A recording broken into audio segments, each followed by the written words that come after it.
Graduated from Rowan University in the spring of 2022 with a sports communication and media degree. I got to actually call minor league baseball and G League basketball games while I was in school. And then I graduated, and as soon as I graduated, I went to NFL Films in Mount Laurel, New Jersey. And as much as I loved that experience, I miss putting on the headsets. I decided, you know what, talk is cheap. I have a laptop that's in my house, and so 21 months later, here we are, still on YouTube, calling games and building an incredible, loving community on here with the people that I call my Philly freaks with a capital P and a capital H. We go live for every single Phillies, Sixers, and Eagles game, and we do it like old school radio play-by-play style. I'm Jason Joseph, and this is Play-by-Play with JJ. I showed a swung on barrel. Get out to right field. Bye-bye baseball. That baby is long gone.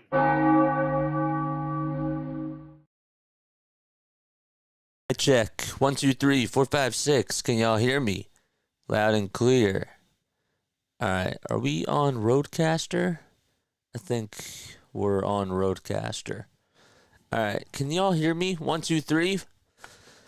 Let me know down below. Hopefully y'all are doing well and having yourselves a very, very fantastic day. Yeah, man. Let us know how we sound down below. If we sound good and if we sound like we are ready. So, apologize for being a little bit late. I wanted to come on here, though, a little bit earlier. Didn't get to do it, but unfortunately, no Paul George and no Joel Embiid in tonight's game. So what does that mean? Well, it's a little bit disappointing, for sure. But that means that we don't get to see the team continue to gel. So that's really what it comes down to, and it's just really annoying that we have to go through this. I don't know if they would have beaten the Cavs anyways with Joel and with Paul George, but we just need to get reps. It's all we need. So, and that's just really annoying that we're not able to get that, you know. So, it's a little bit frustrating. It's a little bit annoying, but here we are in 2024 playing in the NBA. You know, it is what it is. Let me turn this off. Okay, good. Yeah. But what does this really mean, too, in other words? So we get to see more Jared McCain, so that's really nice. McCain, of course, has been the big storyline for the Sixers over the last, 3 days or so. And the whole question's been, should he be in the starting rotation? And I believe that the answer to that is yes. He's proven that he can play very well in the fourth quarter, especially when the game is on the line. Does a really good job at just putting the ball through the hoop, and I'm hoping that we see some more positives from him tonight in regards to that. Also, no Maxey either, of course. Wanted to make sure I mentioned that for those of you that forgot. Maxey is out with an injury for a couple of weeks, so he is going to be, or he's still sidelined. So, again, more opportunities for Jared McCain the ball. More opportunities, too, for Gershon Yabusele the ball as well. What are your final score predictions? Make sure that you comment those down below and let us know how you feel about tonight's game. I don't have us winning tonight. I say that we lose by a score of 120 to 100. I think that we take the L tonight, and that's just me personally. So, all right, we're going to get underway in just a few moments, but this is the first time that the Sixers are playing the Cavs. Next time that they play will be in December, and then they play one more time back at home against the Cavs in January. So, Cavs are 12-0. They're the only undefeated team left in the NBA. Warriors are 9-3. Of course, they're second in the conference. So, yeah. All right, what's up, Hardcore for All? How you doing, man? Thank you so much for coming on over here. Appreciate it. Yep, no Joel Embiid as well as Paul George in the lineup. Yep, I just said that. We just talked a little bit about it. And, of course, it is annoying, but we go on and we roll through the punches, man. It's sort of, I'm not really surprised. I know that Joel said that he wanted to play and that he was trolling everybody, but I'm not surprised that they're not out there. I think that what they're trying to do is they sort of realize, well, you know, I don't know if we're really going to win today, so let's just have today as a rest day, you know, and then we'll start trying to ramp up on Friday. And I don't think that that's the right mentality at all. I really don't. I don't think that that's how you approach this, because you gotta win games. You gotta win games, man. You have to win. So, you know, we'll probably be 2-9 on Friday. Even if we're 3-8, though, like, we're 5 games under 500. There's no excuse. So, I don't know. But that's probably the way that they see it, is like, well, let's just wave the white flag today, and then we'll, on Friday when we play in Orlando, and then when we go to Miami, like, we'll have them ramp up for that. So, and I think that that's probably how they're approaching it.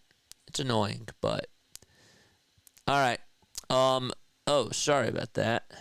There we go. 105-82. Captain Fierce says, hey, good luck tonight. Hopefully we don't get any injuries. Captain Fierce, thank you so much for coming on, man. I appreciate it. Appreciate you for coming on, man. I really do. I got a feeling that we lose tonight, too. We're out with our big 3 stars. Yeah. It's, I don't know how much longer we can put up with this. 105-82 Sixers, says Katie. Wow, that's, to go up against a Cleveland team that's undefeated, I would be shocked if that happened. I really would be. So, all right. Thank you all so much for being here again. We're ready to get underway. There's Jared McCain out there for the Sixers. So the starting lineup will be Oubre, Caleb Martin, Gershon Yabusele, Kyle Lowry, and Jared McCain, all out there for Philadelphia.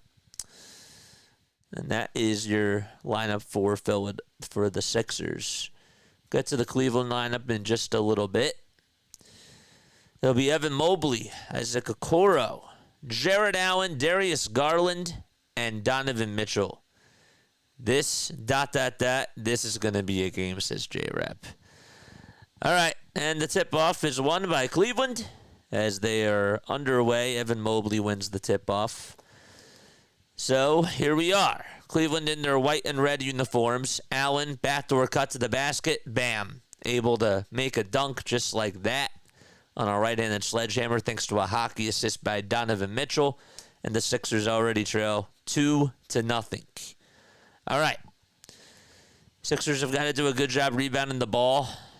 And they also have to just try to do a better job at getting back on defense out in the transition game.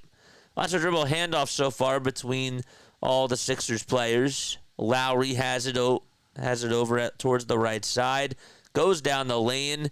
And here's Oubre with a foul line jumper. It's short. Jared Allen smashes the glass and gets the rebound. 2-0 so far. And the ball gets blocked by Caleb Martin. It's stolen by Gershon Yabusele. Yabusele to McCain for a 3. Bang! Jared McCain starts off the game with a tray. And already 3-2 from 27 feet. Good assist by Gershon. Eurostep by Donovan Mitchell. No good. Oubre rebound. Outlet pass. McCain. Another three-pointer. and it's a little bit short. Darius Garland tried to poke it loose. Caleb Martin gives it back to Jared McCain, who's still over on the near wing, decides not to shoot it, gets a screen, and now he has Jared Allen on him. They swing it out, finds Kyle Lowry. One more to Gershon Yabusele for a three, and that's no good. Jared McCain set up the offense. Would have liked to see him take that layup there, but nonetheless, we play on. Mobley kicks it out. It's intercepted by Lowry. 2-on-2 for the Sixers, and now they got to get back, and they try to reset. Jared McCain over on the far wing side goes down the hill, kicks it out to Oubre for a three-pointer. Yes! And Jared McCain assists on that tray by Kelly Oubre, by KO. Oh, my gosh. All right, 6-2. 6-2, Philadelphia up by 4. Apologize that the scoreboard is not working. Let's update that. There we go. 9:40 left to go in the first quarter. Sixers get the ball back off of a steal. Martin tries to settle for a three, and that's wide right. Garland, Trey on the other side. In and out it goes. Yabusele gets the rebound. Outlet pass to Kyle Lowry. Sixers have been very fast in transition so far today. Lowry trying to post up Donovan Mitchell as he tries to back him down. Lowry kicks it out to Oubre. Oubre to Martin. Martin back to McCain. 5 seconds left on the shot clock. McCain with a Euro step. Tried to put it up and in. Could not do so. All right. So they get back on defense. McCain has been pretty aggressive so far. Donovan Mitchell almost turned it over, but we have a foul called on Kyle Lowry and the Sixers. I predict that we're going to lose by many today. This is hardcore for all. Where are you tuning in from? Let me know down below. Would really appreciate that. There we go. Okay. This scoreboard's a little bit delayed, by the way. So I just wanted to let you guys know about that. We have an offensive foul called on the Cavs. It'll be on Darius Garland as he tried to inbound it. And that time it was Jared McCain who took it right to the shoulder. And McCain will inbound it for the Sixers. Last night versus New York, he had 23 points. All right. Yabusele with a dribble handoff to Kyle Lowry in between the circles. Here's Oubre dribbling over towards his right side. Yabusele down the lane. They kick it out. Lowry wide open three-pointer. No good. Sixers are really just living on the perimeter so far today. Garland or Mobley trying to go up with a shot. Oubre contests it, and Yabusele gets a rebound. Gershon doing a good job cleaning the glass. McCain with a behind-the-back dribble, and he takes it over towards the lane, but has to kick it out to Oubre. Man, that was some good dribble moves by him. Oubre's three-pointer off the mark. It goes out of bounds, and it's going to be Cleveland basketball. All right. I predict somebody's going to lose. I wonder who. Mitchell, top of the key, three-pointer, swish. And the Sixers only up by 1. Just like that.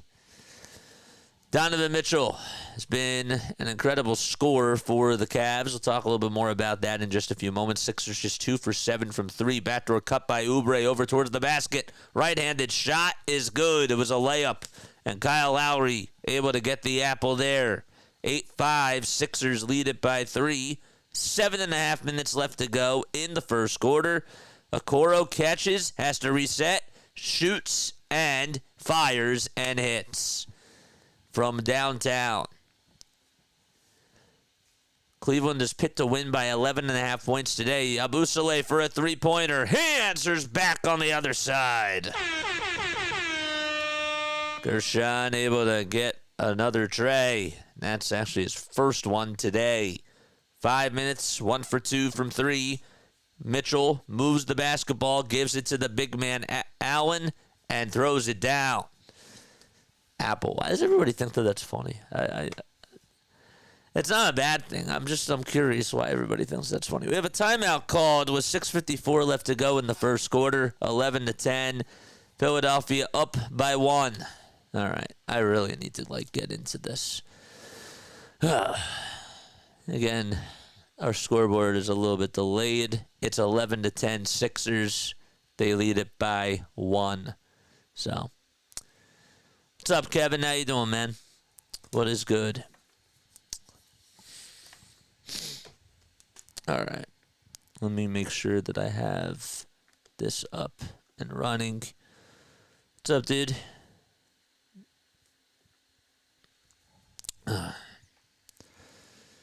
7:48 p.m. Eastern Time. All right. How do you like our new setup? How do you like our new hub screen, by the way? I changed it around a little bit. I don't know if any of you noticed, but yeah, we changed things up a little bit. So let me know how you like it down below. You know, we'll go say hi to Mike Sports Vibes in a little bit, if I remember. That's what we'll do. If you are tuning into the channel for the very first time, my name is Jason Joseph. This is Play-by-Play with JJ. I do play-by-play for Sixers basketball, for Eagles football, and, of course, for Phillies baseball as well. If you enjoy my content, do me a solid. Hit the thumbs up button and hit the subscribe button as well. And make sure that the bell icons are turned on so that way you know when I go live. I love doing play-by-play. That's like my niche on here. I really like doing radio play-by-play. And so that's sort of like how we conduct our casts. If you enjoy that, make sure that you like and make sure that you subscribe to the channel. And hopefully we'll do more and more and more and more and more and more. We've been on here for about 2 years now. Crazy. But yeah. I predict we're going to lose by many. Washington, Philadelphia tomorrow night. Yeah, Eagles. What's your prediction on the game, on the big game tomorrow night? Oh, I got to save it for the big game tomorrow night. I can't just, spill my guts out right now. I got to save something for tomorrow, Got to do it for when the big game is, for when the big game is on.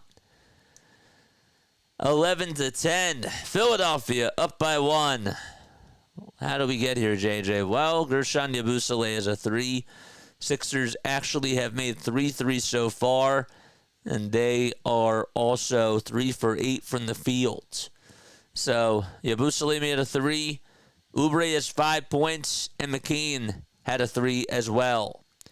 11-10, Philadelphia. Martin gets the inbound. Here's Jared McCain over on the far corner. Kicks it back outside to Gershon Yabusele, who goes down the lane, goes up with a Euro step, and makes the left-handed layup on the left side of the baseline. Gershon in 5 figures so far. 5 points, 3 rebounds, and 1 assist. Cavs trying to respond on the other side. The runner is short. Martin, rebound. Dribble handoff to McCain. Left-handed layup. No good. And he has to try to battle through the physicality. That's the one thing that I've noticed about his game. He's not been able to do that so far today. Darius Garland with a left-handed layup on the other side. He shows the little kid how it's done. Shows the rookie what he has to do in order to battle through contact. Oubre with the crossover goes down the lane, puts up a right-handed floater, and connects. Well, Kelly Oubre's been playing really well so far. 7 points for him. He's 3 for 5 on the field so far. Garland, a runner. Yes. Left-handed baby hook is good. And Cleveland back down by 1. Darius Garland has been on fire this season, averaging about 20.2 points per game and 6.5 assists as well. There's Gershon with a skip pass to Caleb Martin. At the top of the key, he'll take it towards the short corner. 5 seconds left in the shot clock. And they'll kick it back out with a skip pass to McCain. 2.5 seconds left to go. Foul line jumper, Jared McCain. No good. Lowry, offensive rebound. McCain catches, thought about shooting it. It's over on the near elbow. Here's Oubre for 3, and it's short. Oubre was trying to settle for another 3-pointer and just could not get that one to fall. Garland steps back. Kicks it out to Karis LeVert, who comes back in. Here's Dean Wade for a 3, and the Cavaliers leapfrog the Sixers and go out in front. Dean Wade has been on the Cavs throughout his whole entire career so far. We'll talk a little bit more about him in just a few moments. McCain being defended by Isaac Okoro, but McCain goes on an island and puts up a tray and knocks it down. 18-17, Philadelphia up by 1, and Jared McCain able to make a bucket with 4.5 minutes left to go in the first quarter. The Cavs started off 1 for 6 from the field and are now 6 for their last 7. LeVert tries to hit a 3 and he bricks it, and McCain gets the tip to him. Oubre over on the near corner at the three-point line, gives it back to Jared McCain. And a dribble handoff to Kyle Lowry over at the top of the key. No, pass back over to McCain, who kicks it out to Caleb Martin for a corner 3, a far corner 3, and he hits it. Caleb Martin's been struggling this year from 3, but he's been hitting the corner 3s in this game. Also 2 steals for him. Garland plays hot potato. 3-point shot is up and in by Karis LeVert. And it's back to a 1-point game. LeVert, of course, used to play on the Brooklyn Nets. He's been on the Cavs for a couple of years. Martin steps back, pulls up for 3, and he hits it. Actually, they're going to say that his foot was on the line, so it's a 2-pointer. But it's 23-20. Philadelphia up with 3.5 minutes left to go. Man, Caleb Martin just hit a step-back jumper and created his own shot and was able to hit it. And with 3.5 minutes left to be played, timeout is going to be called by Kenny Atkinson and the Cleveland Cavaliers. 23-20. Dude, he really hit that step-back J. Crazy. Of course I'm doing the Eagles tomorrow night. Of course I'm doing the Eagles game. What kind of a question is that? Of course I'll be there for it. The stream's already up. What's up, JJ? What's up, Hunter? How you doing, man? What's going on? How are you? Thank you so much for coming on. If you are new to the channel, make sure you like and make sure you subscribe. Hunter says, wow, 2 years. Dude, the anniversary for starting this channel is going to be, I think, in 5 days. But I didn't really use this channel until like December. The first game was Warriors and Sixers. Of course, we're doing the game tomorrow. I'll be on tomorrow night. 23-20 is the score. Tommy says beating the Cavs is probably what we need to turn our season around, hopefully. Yeah, I don't know how much stock I put into this win because, again, I'm anticipating that by the playoffs, we're going to get our 3 guys fully healthy. But first, we got to get into the playoffs. And now's the time that you got to get moving. So I just need wins. I got to take wins any way we can get it. There's no more moral victories. That's not how it goes now. We got to start getting wins. Even if we have to rely on other guys to step up. That's just the truth. That's the sad truth as to how it goes. You know? I know that there's only so much that they can do, but we got to get these wins. There's no excuses. None. 23-20. Philadelphia up by 3. They're 2-8 on the season, and they're playing in Game 11 against the Cleveland Cavaliers, who are actually playing their 13th game on the season. Evan Mobley, no points for him. Okoro has 3. Allen has 4. Actually, Allen has 4 and 5. 5 rebounds, that is. Garland has 4. Mitchell has 3. Dean Wade had a 3. And Karis LeVert also had a 3 as well. For the Sixers, they have 5 from Gershon, 5 from Caleb Martin, 7 from Oubre, and 6 from Jared McCain. So it's 23-20. We have a dribble handoff to LeVert. LeVert goes down the lane, puts up a 2, and is able to bank in a layup. Just a question, says Kevin. Nah, I got you, man. Of course, we're going to be on tomorrow. Why would we miss it? Doughton back outside to Adem Bona, who gets a little bit of action today, and the Sixers are going to turn it over. Eric Gordon is out there, and Gordon lost the ball, and, of course, he turned it over. All right. 23-22, Philadelphia only up by 1. So they're only up by 1 with 3:04 left to go in the first quarter. Sixers lineup that's already out there. Well, it is McCain, KJ Martin, Adem Bona, Eric Gordon, Jeff Doughton Jr. as the 5. Mobley goes up with a shot. It gets blocked by McCain and stolen by KJ Martin. Here's Jared McCain going down the right lane. Gets it blocked, and it's saved by Adem Bona, who has to kick it out to a Doughton wide-open three-pointer, and he bricks it from the top of the key. Cavaliers take the rebound, and a 3 gives them the lead, and so does a 2. Donovan Mitchell back outside to a three-point shot that's up by George Niang, and he hits it against his former ball club, the Philadelphia 76ers. 2:15 left to go in the first quarter. Both teams shooting the rock pretty well from 3. Here's Gordon at the top of the key, goes downhill. Eurostep is up, no good, but the follow-through by Adem Bona, he tips it in. And the Sixers finally get their first bucket. That's not a 3.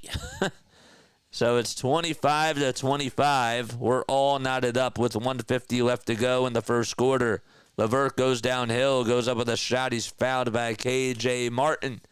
And he'll head on over to the line to shoot a pair of free throws. Sixers are 5 for 12 from 3.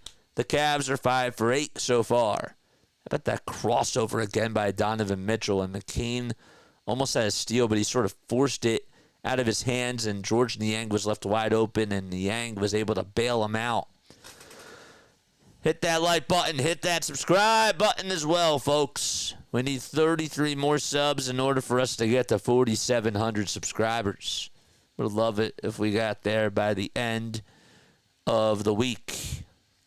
Second foul shot is good. The first one was good as well by Karis LeVert. Pacers up by 7. We'll go over the other scores in just a little bit. It's 45-38 in Orlando between the Pacers and the Magic. Martin gets the ball, goes downhill, gets the ball knocked loose by Donovan Mitchell and stolen by Max Strus. Mitchell, layup, no good. He had a bunny, and he missed it. Gordon at the top of the key finds Doughton. They play hot potato. Gordon gets it back. Left-handed layup, good. And the Sixers tie it back at 27 as the veteran, number 23, is able to tie it back. Niang with a layup on the other side, and he gets it past Adem Bona, and Cleveland takes the lead once again. 1 minute left to go in the first quarter. Gordon at the top of the key gets the handoff and kicks it out. It's intercepted, though, by Karis LeVert. He wants to take Caleb Martin one-on-one. Martin stands his ground, plays good defense, and the ball goes out of bounds. Last touch by Karis LeVert. And the Sixers will get the inbound here. 43 seconds left to go. Caleb Martin has the ball as he dribbles over towards the logo. Just going to milk that clock down and crosses over to each hand. And now gets George Niang to guard him. Catching and shooting is KJ Martin for a 3. No good. Ball gets tipped to Jeff Doughton Jr. Sixers have life. Martin swings it back outside to Doughton, who's left wide open for a three-pointer, and that's way off the mark. Jeff Doughton Jr.'s really been struggling. He had all space all day and night to shoot it, and he could not hit it. 10 seconds left to go in the first quarter. Sixers down by 2. Donovan Mitchell has it. Mitchell at the top of the key tries to find Mobley, who goes inside, and he hits the right-handed layup with 1.7 seconds left to go. Martin with a three-quarter scored shot. He airballs it. It's caught by Donovan Mitchell, and that's going to wrap up the first quarter. 31-27, Cleveland up by 2 possessions. Some good things that we saw out of the first quarter. Hopefully the Sixers can keep up that energy as they go into quarter number 2. Okay.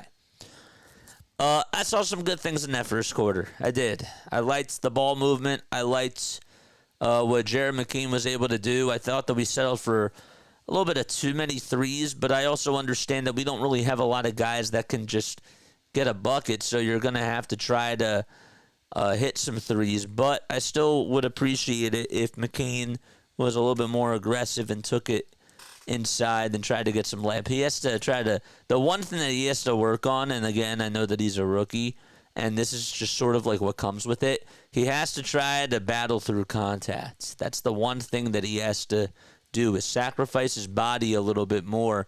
And when he's driving it into the lane, you can't avoid the contact. You have to try to finish strong at the rim and battle through the physicality. And I haven't really seen that a lot today, and that's sort of like a hole that I see in his game where, teams might capitalize on that, but that's something that he has to counter, right? Like, that's the one thing that he has to do. So, but other than that, not a bad first quarter. I expected them to not come out here with a lot of life, and they did. They came out here with life. How's everybody doing in the chat, man? Comment down below. Beating the Cavs is probably what we need. Oh, I read that one. Love you. Love your play-by-play for basketball. Dude, thank you, man. I appreciate it. Today I'm struggling a little bit. You might not think about it, but I know I'm struggling a little bit today.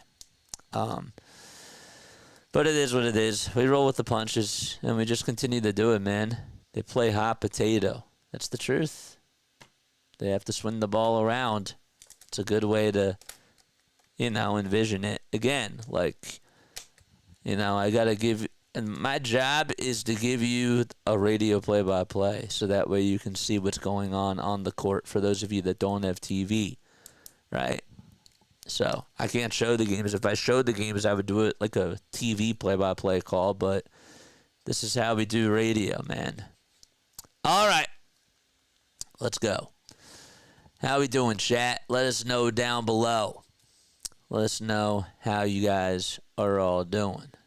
We got 34 people on here watching. Let's get 34 likes, man. 34 likes, 34 subscribers as well would be huge. All right. That'd be awesome. Also have now, actually, we just got 4 more. Backup Safe Gaming, what's going on, man? How you doing? Keep punching above your weight, JJ. Yeah, we got to be like Rocky, dude. All right, 31-27. Philadelphia down by 4, and the Sixers get the ball to start off the second quarter. Caleb Martin has it over at the top of the key. Now he's on the foul line extended, goes up with a right-handed layup, and connects. He actually banked it in. That wasn't even from, the baseline. It was outside of the baseline, over towards the near corner. 31-29. Mitchell catches, puts up a three-pointer. Adembona cleans the glass and gets the rebound. So the Sixers, they have Reggie Jackson out there for the first time today. Jackson gets it back from KJ Martin. And now Caleb Martin gets a pick from KJ, and he gets called for a travel, and the Sixers will turn it over. Caleb Martin tried to, post up his defender, and it ended up not working out because he traveled and he took too many steps. Evan Mobley will hand it off to Karis LeVert. Tries to go downhill. It's intercepted, though, and the Sixers are able to get a steal out of it. KJ Martin on the run. Back to Caleb Martin over on the near corner. Martin back to Adembona. KJ Martin's there to back him up, though, as Adembona could not make the catch. Here's Reggie Jackson. Takes on 2 defenders. Near corner jumper. Got it. And the veteran Reggie Jackson able to tie the game at 31. Still rocking those goggles, by the way. Donovan Mitchell over at the top of the key. Gets the ball deflected by Bona, and we have a kickball violation as it ended up hitting his shoe. Donovan Mitchell, so far, has had a very good season for the Cleveland Cavaliers, averaging 23.7 points per game. He's now 28 years old, if you can believe that. Made his rookie debut back in 2017. Wade for 3 as he fades. Can't hit it. And Eric Gordon able to climb the ladder and get the board. Gordon goes down the right lane and skips it over to Caleb Martin, who goes over towards the top of the perimeter. Jackson now wants to take a couple of steps on Donovan Mitchell. Gets switched on his defender. Puts up a three-pointer. Reggie Jackson with a step-back 3. Holy Toledo. Reggie Jackson able to be on fire to start off this second quarter. If he would have written that up, I wonder how many people would have thought that would happen.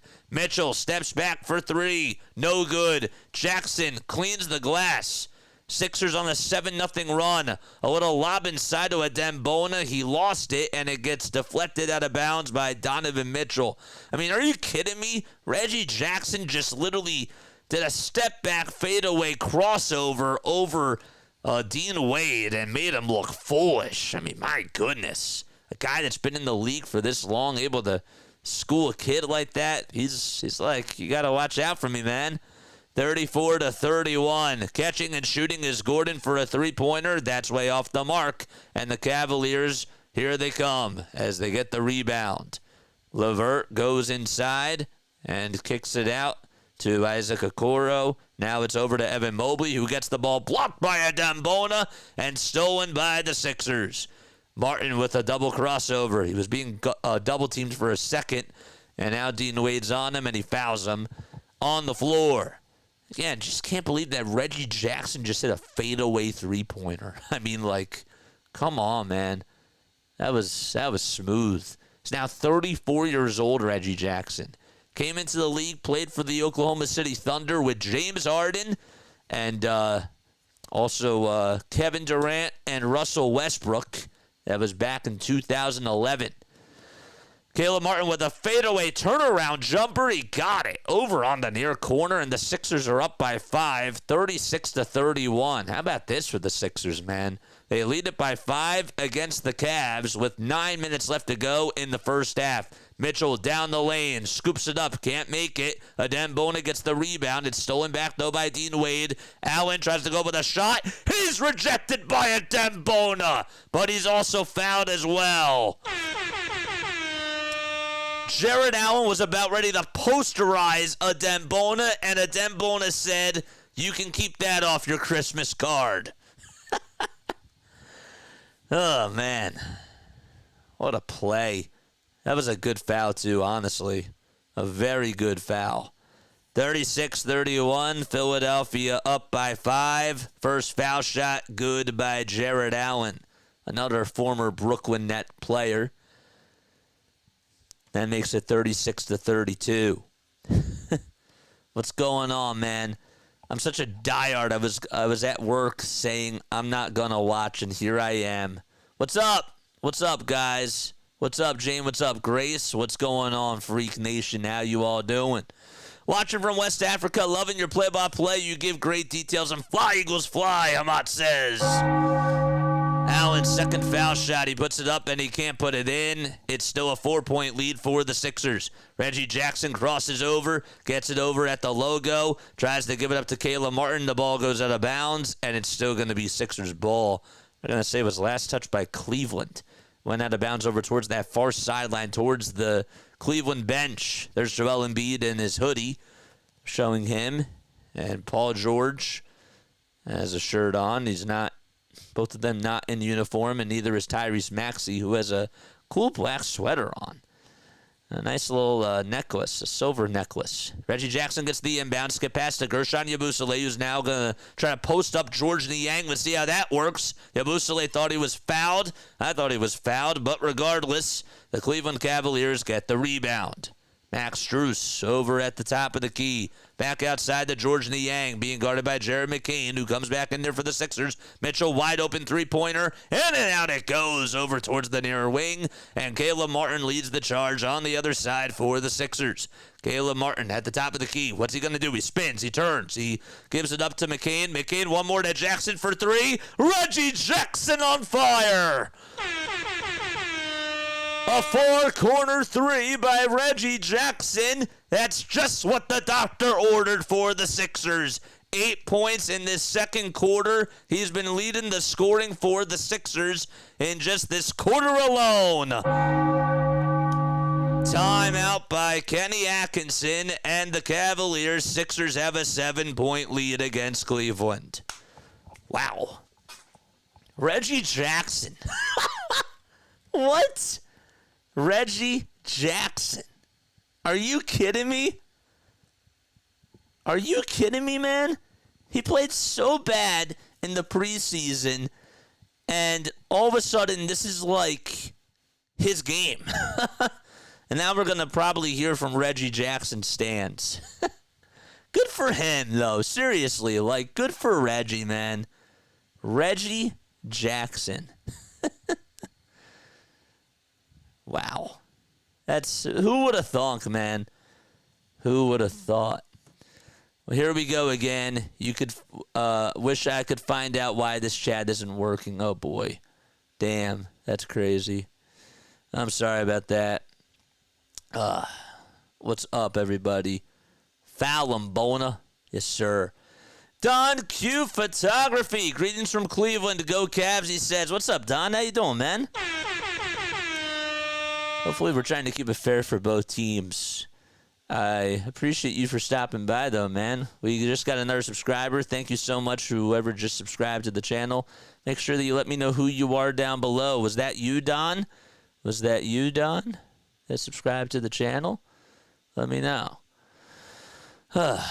Kevin says, I'll be back in a little. Greetings from Cleveland to Go Cavs, he says. Nice. Thanks again for subscribing to the channel, whoever just did that. I said that we were going to go over scores. I did not do that at the end of the first quarter because I forgot. The Pacers are up by 4. They lead at 45-41 in Orlando at halftime. The Celtics up by 1 against the Brooklyn Nets. 37-36 is the score there. Second quarter just got started. The Bulls are up by 6. They actually, now only lead it by 3, 30-27 in New York against the Knicks. Sixers up by 7. Oklahoma City Thunder are up by 5 against the New Orleans Pelicans. It's 33-28 there. The Clippers just got started against Houston, and the Pistons and the Bucks are underway, and so are the Spurs and the Wizards. And we got 3 10 o'clock games tonight. It's Grizzlies and Lakers at the Crypto.com Arena. Then it'll be Timberwolves and Trailblazers at the Moda Center in Portland. And then the Phoenix Suns are playing in Sacramento against the Kings at the Golden One Center in Sacramento, California. Those are all your scores. 50 in the chat and only 30 hit. All right. Come on, man. We got to hit that thumbs up button. You know what to do. All right. Here we go. Cavs get the inbound here. Porter Jr. gets it over towards the near wing. Goes up with a little alley-oop pass, and Jared Allen finishes on the other end, the receiving end, and that makes it 39-34 as he throws it down with authority. He was not coming down either. Philadelphia up by 5. Martin tries to find Jared McCain running down the lane, and the pass was way too wide. And the Sixers turn it over. Don't want to get too careless with the basketball. Outlet pass to George Niang. Darius Garland goes downhill. Backdoor cut over towards the basket.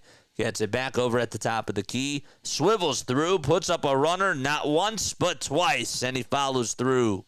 And Darius Garland got his own offensive rebound. That's not what you want. And already the Cavs have a 4-0 run to start off things after the timeout. Here's McCain trying to go down the lane. Steps back. Pulls up for 2. Yes! And Jared McCain able to stop the bleeding. 41-36. Garland kicks it out to Okoro, and now we'll get it back. Dribbles over towards the left side, a little pick and roll action as Jared Allen tries to go up with a baby hook over Yabusele. Can't do so. Oubre gets the rebound for the Sixers. We're about halfway done this second quarter so far. Philadelphia up by 5. They've outscored the Cleveland Cavaliers 14-5 so far. 41-36.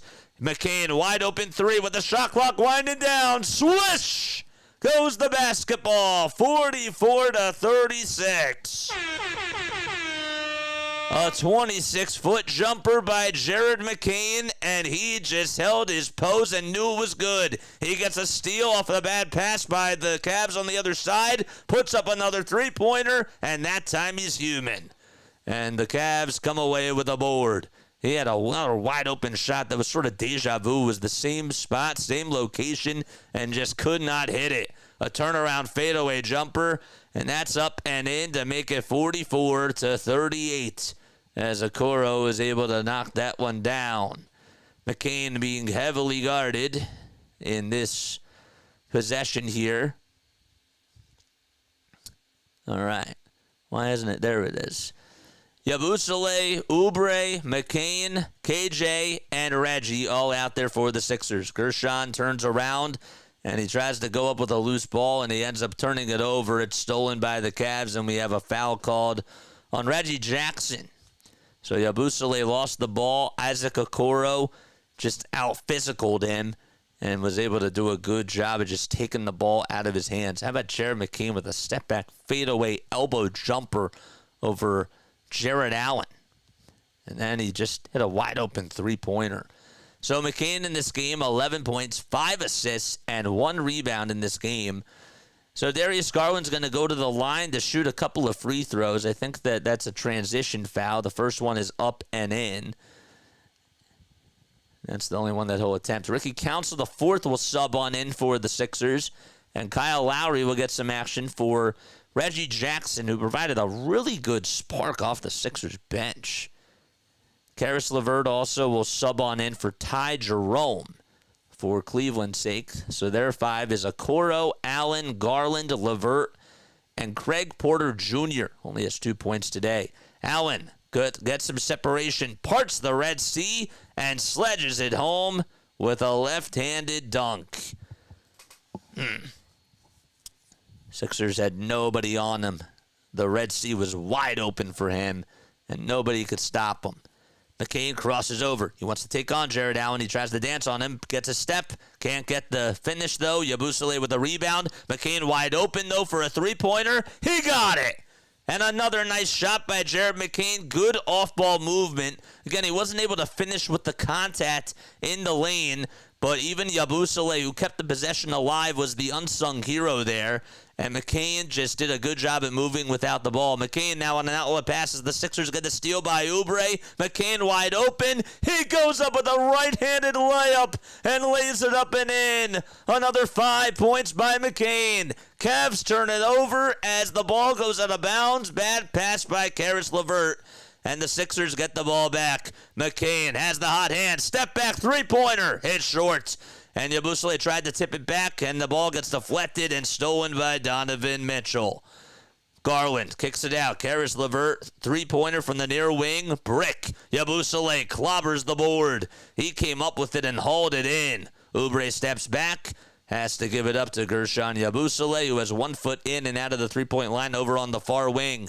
Oubre wants to dance over his defender. He goes into the lane, and now over towards the far corner. Skip pass to Yabusele. 5 seconds left on the shot clock. Ricky Council, the fourth, has to keep his dribble alive. Steps back, fades away, puts up a three-pointer, airballs it, and it goes out of bounds, and they're going to call shot clock violation before the ball goes out. With 3:32 left to go, the Cavs able to lock all windows and doors on defense. And again, going back to that shot by McCain, first he had a layup that he tried to take Jared Allen on. He had him beat, still wasn't able to hit it.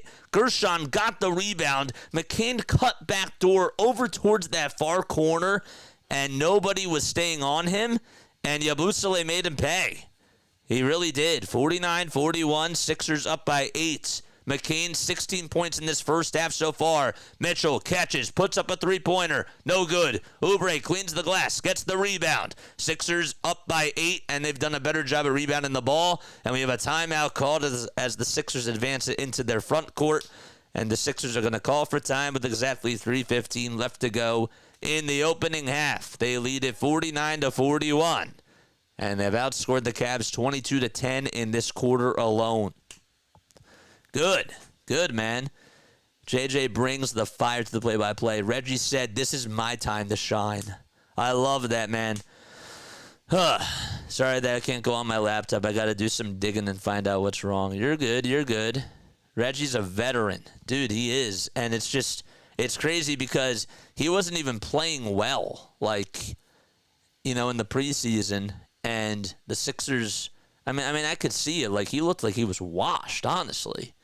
And Nick Nurse has no other options, and he wants to try to, Jeff Doughton Jr. can't score for some reason right now. And Reggie Jackson's just there on the bench, and he's like, give me the rock, man. And I like that mentality. And he's capitalizing and hitting some big-time shots. I got to tell you, in this second quarter, the Sixers aren't leading it without him. Really. Like, That's so crazy that he just comes in off the bench and just gives you a step back fadeaway three. Oof. And he gets another three-pointer as well, and he hits a layup like, man, oh, man. It's like turning back the clock. I'm good, says Don Q. How are you? I'm doing good, man. I appreciate you for stopping by, dude. What got you into the Cavs? Let me know down below. What made you become a Cleveland Cavaliers fan? Let me know down below. Let's go. All right. I don't know why the chat's a little bit slow today on here. McCain is balling. He most certainly is. Yep. Rookie of the year, man. I don't advise people to bet, but I will tell you, if you are, the odds for him to win Rookie of the Year, you might want to take that, because that's looking really, really good. And I know that it's early, but man, oh man, he is on fire for the Sixers. So, is doing a Kyle Schwarber, carrying the team while the stars are away. I kind of like that. And he's a rookie. Like, that's the crazy thing, is that this kid's a rookie. I don't know. Maybe we have a big four, guys. I'm just saying, like, 4 for 7 from 3. He's balling, man. He's playing really well. Gershon, also give him credit, too. 5.6 rebounds, 3 assists. I think that as a backup center, he's sort of thriving in that role. Gotta tell you, like, he thrives in the backup center role. It's crazy. So if Andre Drummond is not giving you a good play, you know, Gershon's there, man. Doing his thing. Lowry gets the inbound, gets it back from Kelly Oubre. KO back to KL. Lowry goes up with a floater, and I think Dembona was anticipating an alley-oop pass, so that's why he couldn't get the rebound. And Darius Garland comes up with it instead. A little two-man game here. Dembona does a good job staying on Darius Garland. The ball gets blocked by the Sixers. Lowry in the front court to Ricky Council IV, who tries to lay it up, can't lay it in. A foul was certainly made over there, but the whistles remain silent. Garland back outside to Karis LeVert, who goes up for 2. Lots of contact there, and the whistles remain silent as well. Oubre gets the rebound, advances it over towards the near side for the Sixers. Lowry steps back, takes a jab, and gets the ball back from Caleb Martin. Pulls up for 3. No good. It's short. Garland with a rebound. Outlet pass to Donovan Mitchell. 2:20 left remaining in the second quarter. Garland catches, thought about taking the 3, and he decided not to. George Niang gets it over on the post. They swing it around. Garland, three-pointer, swish. Another assist by Donovan Mitchell. That's now his 4th assist of the ball game. 49-44, 2 minutes left to go in the second quarter. Lowry at the top of the key, and now Dembona sets a pick for him. Oubre on the near wing, catches, lights it up, and swishes it from another area code. Kelly Oubre now 10 points for him and 2 for 4 from downtown. Garland off a screen, puts it up, can't put it in.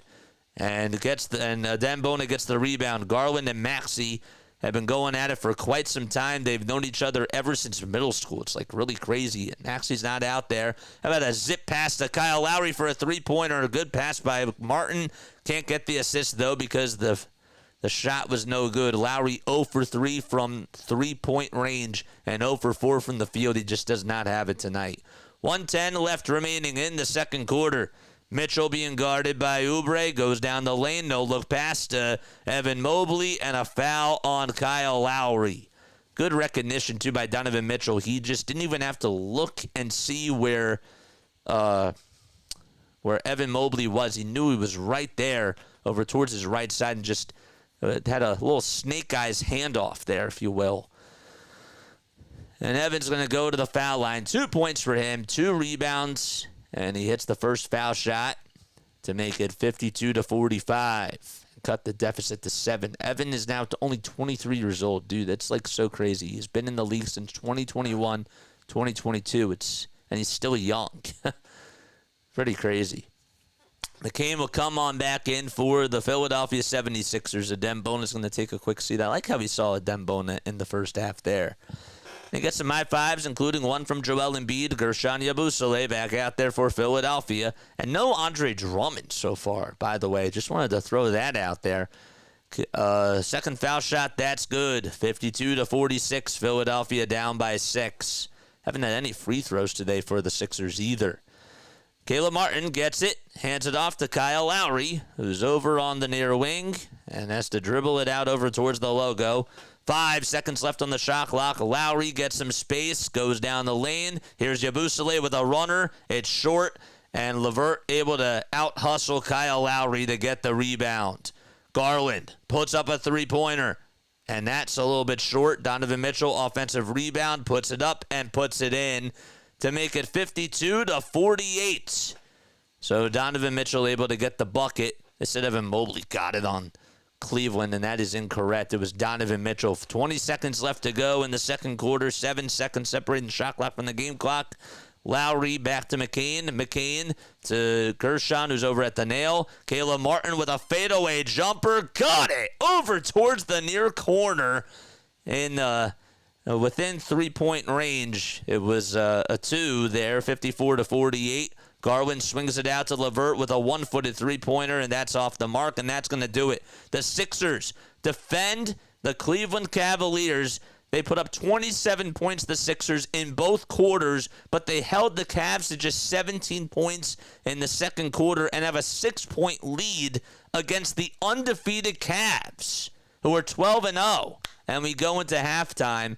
Sixers are 24 minutes away from handing the Cavs their first loss, which would be really huge, honestly.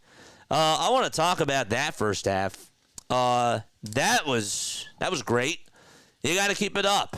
You got to keep it up. And I know that some people are going to be like, well, I'll believe it. I'll be happy like once we get the win. But I saw some great things there. I really did. The Sixers are making their shots. Caleb Martin has been a standout player for me today. He's looked really good out there. He's been creating his own shot. His shot looks a lot better. Cavs are playing flat and down to the competition, says Hardcore. But I still think that Caleb Martin's capitalizing, man. I think Reggie Jackson provided that big spark off the Sixers bench, and the Sixers needed that. I think that the Cavs might be playing down, but I also think that the Sixers are taking advantage. And Jared McCain's balling again. Continues to ball. Oubre's hitting some step-back jumpers. Honestly, I really, part of me, like, I think that part of it is that they're playing down a little bit, but it's not really that. I think that the Sixers are just making them pay for the most part. I don't know. Gershon's hustling. He's making hustling types of plays. And I really like what I'm seeing. I do. I like what I'm seeing from the Sixers so far in this game. They got to keep it up. They do. Again, no moral victories. We got to rack up the wins, even against a team that's gone undefeated. I want us to get a win. I really, really want the win today. And I'm holding them to a high bar for that. It doesn't matter who's out there on the court. We have personnel that can ball. And there's no excuse. None. Darius Garland only has 10 points in this game so far. The story of the game to me is that Donovan Mitchell only has 5 points in 16 minutes. That's really the story of this one right here. He's 2 for 9 from the field, 1 for 5 from 3. But again, the Sixers are making the Cavs pay.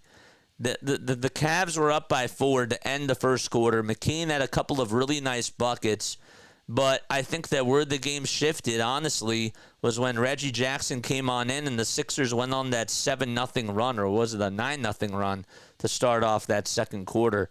And 7 of those points came from Reggie Jackson, Like, again, a guy that just comes off the bench and just does what he has to do. 8 points by Reggie. +9 he is. +9 in this game.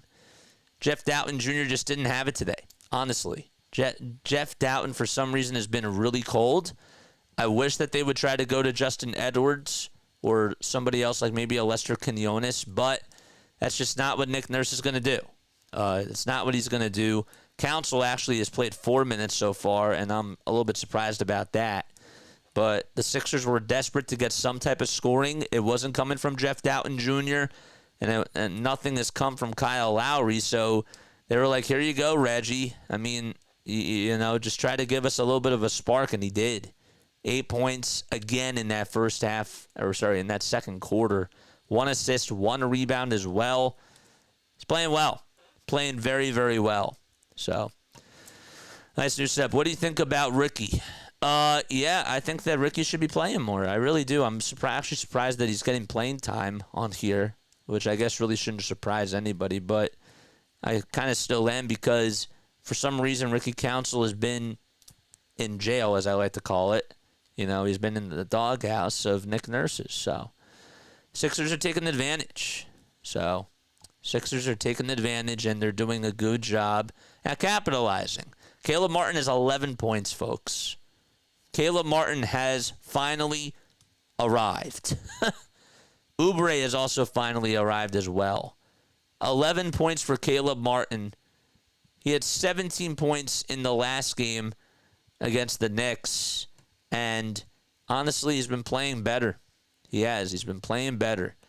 The only other good game that he had was when in the overtime game he had a lot of rebounds and had 17 points and 12 rebounds in that game. But other than that, he really hasn't been balling out. He's been making some nice defensive plays, but it has not been consistent. And finally, I think that we're getting a good stretch from Caleb Martin. And that's great. KJ played a little bit today. That's also a big point. He's been going in 10 minutes. Hasn't been able to do anything in this one. Did have a turnover. 0 for 1 from 3. But Caleb, Kelly, and McCain and Reggie have all played well. And so has Gershon. So those 5 guys have been doing all the scoring and have been playing a lot of really good defense out there too. So I like to see that a lot. I figured it out, says Jane. It's so stupid. At the top it has a menu for top chat and live chat. Oh my gosh, I feel so stupid but mad at YouTube at the same time because I never changed anything. You're good. I'm happy you figured it out. Let's go. That right there is a W. So yeah, first half letter grades. Please comment down below. How would you grade the Sixers first half? I gotta go with I'm gonna be a little bit tough, but I'm gonna go with a B. And it's a good B, you know what I mean? Like, some B is, sometimes, like, when you get a B, it's like, well, I know that you can get an A, and you didn't really perform up to your expectations, so I'm going to give you a B instead because it's still good, but it's not your best. For the Sixers, this is a good B. This is like, I expected it to be a C, maybe a fringe D, but it's a solid job, you know? I'm going with a B. I'm going with a B today. I don't want to be fully committed and go to an A. What would only make me go to an A is if they were up by 12. If they were up by 12 or like double figures, I think that would have given me an A. But it's a very nice B. A solid B is what I'm going to go with. Jane says B as well. What are your letter grades? Comment down below.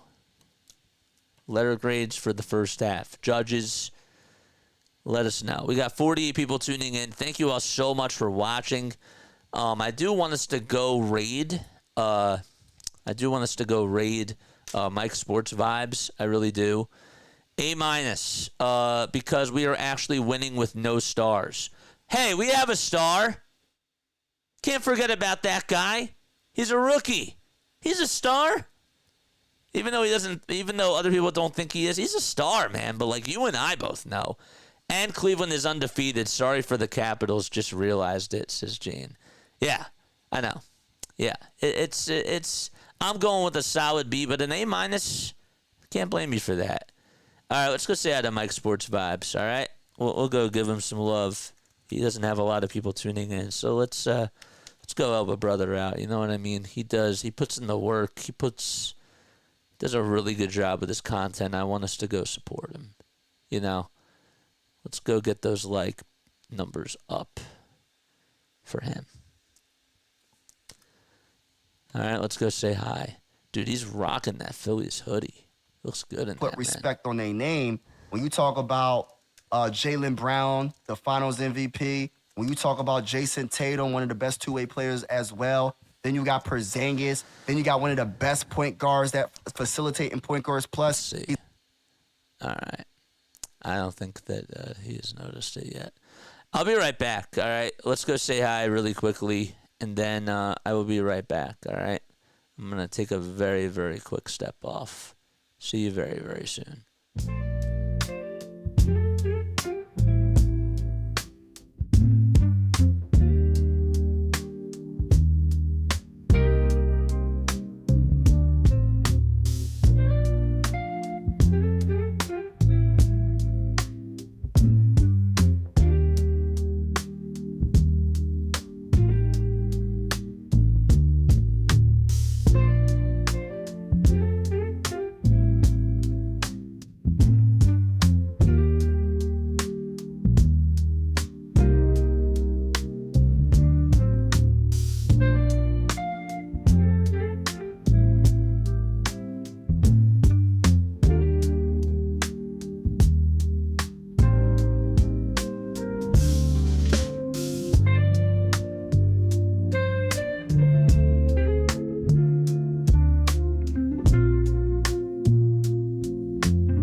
All right, we're back. We're back, baby. One more sub till we get to 4670, man.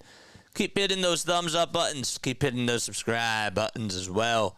Thank you all so much for rocking with me. My name is Jason Joseph. This is Play by Play with JJ. In case you want to know a little bit about me, I'm a broadcaster from South Jersey. I started this channel 2 years ago, man. Almost 2 years, which is crazy. And I do Sixers basketball, I do Eagles football, and I do Phillies baseball on here. But, again, I like to keep it, even though I cover all three of those teams, I still like to keep it like it's a local broadcast type of a vibe on here. I do tend to do more so radio play-by-play style because we have a lot of people that can't watch the games and I can't show the games. So I try to be as descriptive as I can with my voice, and we try to keep it radio play-by-play style on here. So if you enjoy it, please make sure that you like and make sure that you subscribe as well and turn on the bell icons too. All right? Even if you don't like the Sixers or you're not a big fan of the Philly sports, I would really appreciate it. You know, we do a lot on here, and I just appreciate all the support that we can get. You're also more than welcome to leave a super chat down below. You don't have to, but it is out there as well. So, yeah, Yeah, we had some. Yeah, man, we made some changes. I finally got to sit down, and I was like, you know what? I got to get music. I got to add some more things to the stream. We added a couple more sound effects. We also added another type of a scene as well. 2 other types of scenes. I didn't get to play one of them today because I was a little bit late. So my intro scene, like I have my trailer, but I play that now after I play the intro, and then we have a post-game scene where I'm off for like 5 minutes, and then we'll be back, and it's sort of like a countdown for that. That music is so relaxing. It's JJU, dog. I thought it was the raid. Thanks. Yeah. I wanted to try to play that. I finally searched for music and I added my break scene into this. Took a little bit of time. All right, Kevin's back. Well, we can start the stream now. No, okay. What's up, Kevin? How you doing, man? 54-40 is the score. We're in halftime. Sixers are going to get ready to start things up, hopefully in just a few minutes. Again, in case you are just tuning in, what you've missed so far is a very good performance by Jared McCain. 16 points for him, 4 for 7 from 3. Again, just continues to be a shining light. He's doing a really, really good job for the Sixers. 10 points by Oubre, 3 rebounds, and Caleb Martin is balling out. 11 points for him, 3 rebounds and 2 assists. 2 steals. That's a difference. And Reggie Jackson off the bench, 7 minutes, 8 points, 1 assist, and 1 rebound. He provided that spark that the Sixers needed in the second quarter. So it's all great. All right, so here we go. We start off the third quarter. Sixers have the basketball first. McCain and the Sixers go from right to left. Here's Caleb Martin, who gets it back to Gershon Yabusele. Kyle Lowry downhill. Here's Kelly Oubre, who goes up with a shot, and it's blocked, and a foul called on Evan Mobley. Mobley blocked it, but did make some contact with Kelly Oubre's right hand. So the Sixers have their starting 5 out there. Again, no Andre Drummond tonight. Was Andre Drummond listed as out before this game? I didn't see him on the injury report. So let me know down below. First foul shot up and good. 55-48 as K9 able to get his first foul shot up and in. Somebody double check, because Andre Drummond, was he listed as out before this game? Second foul shot by K9 is good. Excellent. And that's 56-48. Catch and shoot 3-pointer up and rims out. Oubre gets the ball butterfingered off of his hands, and Kyle Lowry leaps up, gets the rebound for the Sixers. Jared McCain hands it off to Caleb Martin, and they pass it to Yabusele. Kyle Lowry goes up with a shot. He thought he was fouled, and instead he flops, and Donovan Mitchell is able to get the steal. Mitchell, 3-pointer, and he airballs it, and it goes out of bounds. Sixers lead it by 8 points. They outscored the Cavs by 10 in that second quarter. Sixers did not attempt any free throws in that first half, and that's the first time that that's happened since November 1st of 2021. Caleb Martin, step back 3-pointer. It's a little bit short, and the rebound goes to the Cavaliers. Sixers not doing a good job rebounding the ball so far to start off the second half. Here's Darius Garland with a runner inside. Floater, it's good. 56-50, and Darius Garland shows the Sixers how to float it up and in when nobody is on them, defensively speaking. McCain catches, thought about taking the 3 and decided not to. He hesitated for a very quick second, and now he's stuck in traffic over towards the baseline. Tries to swing it out to Kyle Lowry. Another turnover by the Sixers. Donovan Mitchell gets the interception. Mitchell being guarded by Kyle Lowry over at the top of the key. They find Darius Garland. First it was Evan Mobley, and now it's Darius Garland who has the rock. Garland goes downhill. Reverse layup is up and in, and now it's only a 4-point ball game. It's 56-52. We have 9:58 left remaining in the third quarter. Caleb Martin now wants to conduct traffic. The Sixers, again, are just getting out-rebounded, and they're being very passive so far in these first 2.5 minutes of play. McCain Tries to hand it back off to Caleb Martin, who goes up for two. Count the bucket and a foul. Caleb Martin today, man. He's been going off for the Sixers at 11 points in the first half, and he'll go to the line for the old-fashioned three-point play. 58-52 with 9:41 left remaining in the third quarter. Foul was called on, I believe it was Donovan Mitchell. So, foul shot is up, and that's good by Martin. Excellent. Isaac Okoro was the one that got called for the shooting foul. So, scratch that. It was not Donovan Mitchell. Okoro catches and puts up a three on the far corner. No good. Yabusele boxes out Evan Mobley. Oubre gets the rebound. Outlet pass to McCain. McCain to Lowry for three. Off the mark again. And Donovan Mitchell just literally cut in front of Gershon Yabusele in midair to catch the rebound. What a pass by Mitchell as he zipped it out to Garland. One more for a three-pointer by Isaac Okoro, and he knocks it down. 59-55. Philadelphia only up by 4. All right. So 9 minutes left to go in the third quarter. Martin stuck in traffic and a foul called on the Cleveland Cavaliers as he tried to hand it off to Jared McKean over towards the scorers table area, but then it went out of bounds. All right, so already Sixers only up by 4. All right, 8:55 left remaining in the third quarter. McKean has the ball, wants to cross on over. Take it down that left elbow, being double-teamed. Got the ball knocked loose and stolen by Jared Allen. Sixers have had a lot of turnovers in this second half so far. Mobley gets the ball stripped by Yabusele. Darius Garland comes back up with it, can't finish it. And then Evan Mobley gets the rebound, and Mobley buzzes through, gets the points, and he'll go to the line for one more. Evan Mobley gets fouled by Kelly Oubre Jr., and we have an and-one opportunity coming up as the Cavs have been pretty hot to start off the third quarter, outscoring the Sixers 9-5 so far in this quarter alone. Mobley has 6 points and 4 rebounds in this ball game. Foul shot up and good as he stares down at the rim and knocks down the easy free throw. Cavs are 12-0. The Sixers are just 2-8. And they're without their big three tonight, PG, Joel, and Tyrese Maxey. McCain lost it on a turnover as it was stolen by Okoro on a dribble handoff by Yabusele to McCain. And, well, Sixers, they turn it over. The ball did go out of bounds. It's still Cleveland ball. Garland gets the inbound pass, a no-look handoff to Jared Allen, and Allen sledges it home. Cleveland takes the lead, and Nick Nurse wants to regroup. 60-59, Cleveland up by 1. Not a good start to the third quarter by the Sixers, who are getting outscored by 7. And boy, could they use a run. It's not what I wanted, man. Not a good start. A lot of turnovers in this quarter. They're being very passive.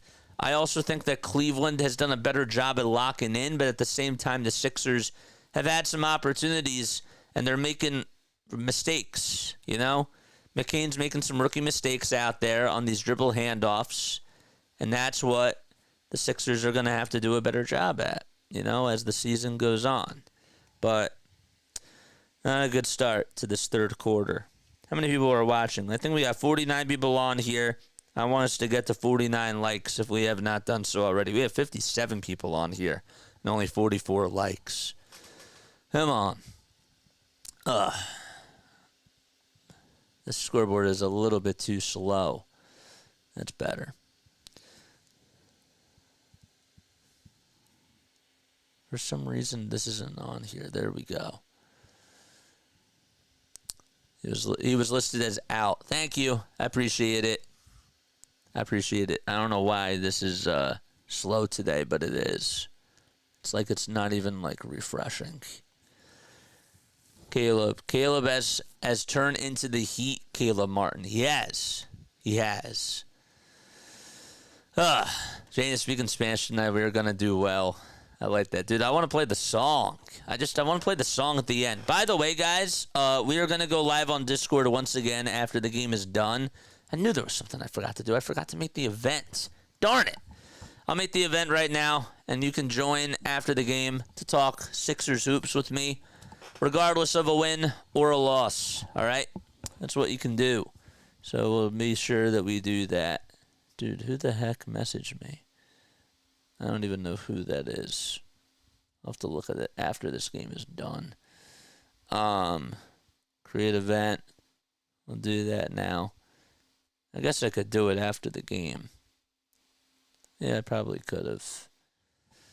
Sixers post-game live. It's good. I lied twice. I'm a mice. Sixers post-game live. Can I spell correctly? I can. Good.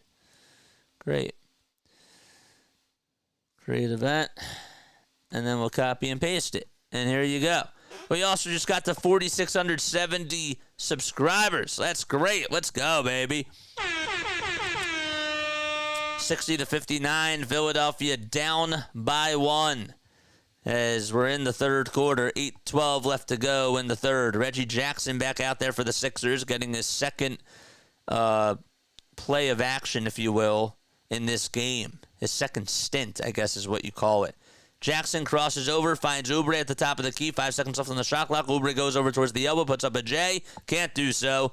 And Darius Garland gets the rebound. Not a good look by the Sixers. I didn't like that timeout call there.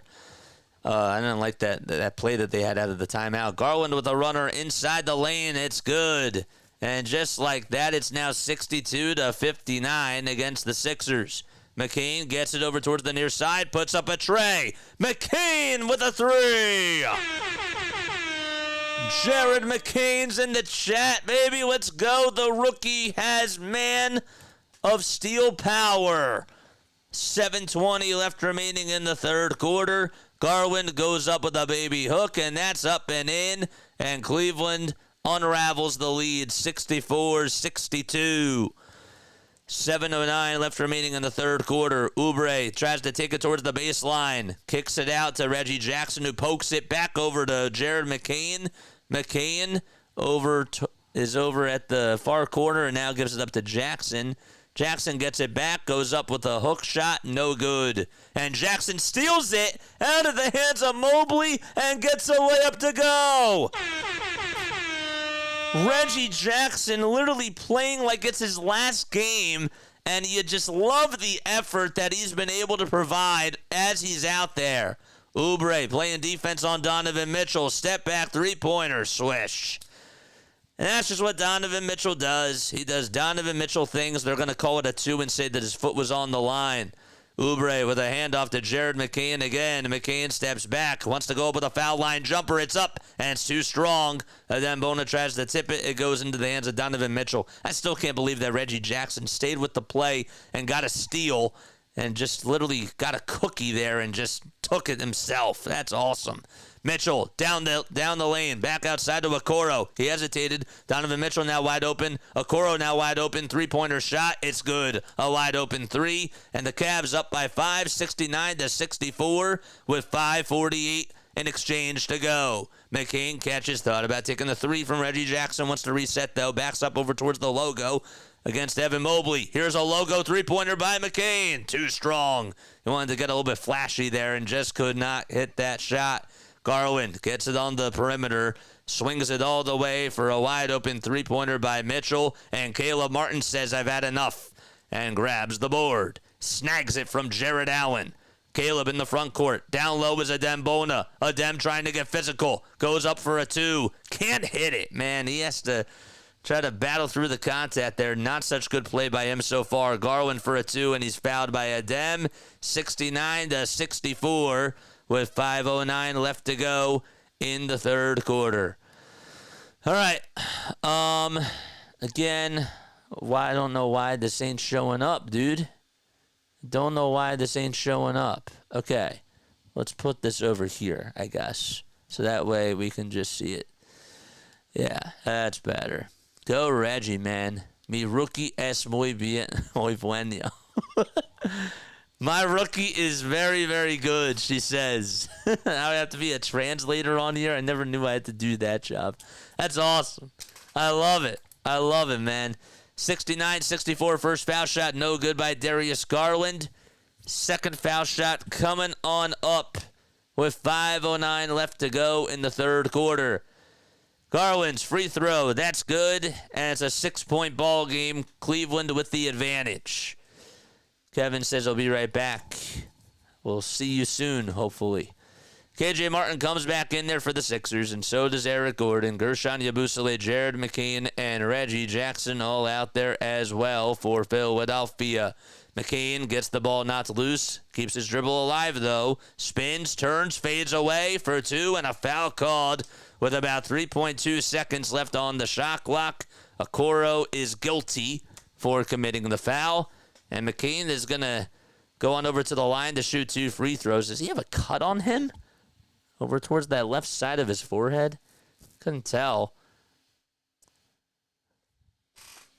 I don't think so. I think it was just the lighting. Because then he would have went over to the bench. First foul shot's up and in. I got a little bit concerned for a second. I was like, oh no, did he get cut? Why is he playing with with blood dripping down? Huh. 70-65. I'm still looking. And the second foul shot is good by Jared McCain. Excellent. Philadelphia down by 4 with 4:43 left to go here in quarter number 3. I did not mean to play that. Sorry. 5 seconds left on the shot clock. There's a shot that goes up by Garland, and he's fouled as he gets tripped up, and he lands flat on his belly. He rolled on over, and he is down. He went down hard. He took a tumble to the deck. 4.5 minutes left to go, and he got helped up by Reggie Jackson and Karis LeVert as well. With 4.5 minutes left to go. Again, KJ Martin sort of swiped him, and then I think Reggie Jackson, he hit him right in the head. He did. He hit him right in the head. That's what ended up happening. That did not look intentional at all whatsoever. It didn't. It didn't look intentional at all. But regardless, we will have some free throws coming on up. Did we turn on X? Yeah. He was bleeding a little bit, McKeon. I was like, I saw some blood coming down his face, but he didn't get it checked out, and now he does. 4:32 left to go, so they are going to review this to see if it is a flagrant foul or not because of the contact over to the face. So we'll just have to wait and see what the call is going to be on Reggie Jackson. I think it is just going to be a common foul. Looks like we're going to have some foul shots coming up by Darius Garland. I don't even know if they reviewed it, but it took them a long time for them to just finally come up with a call.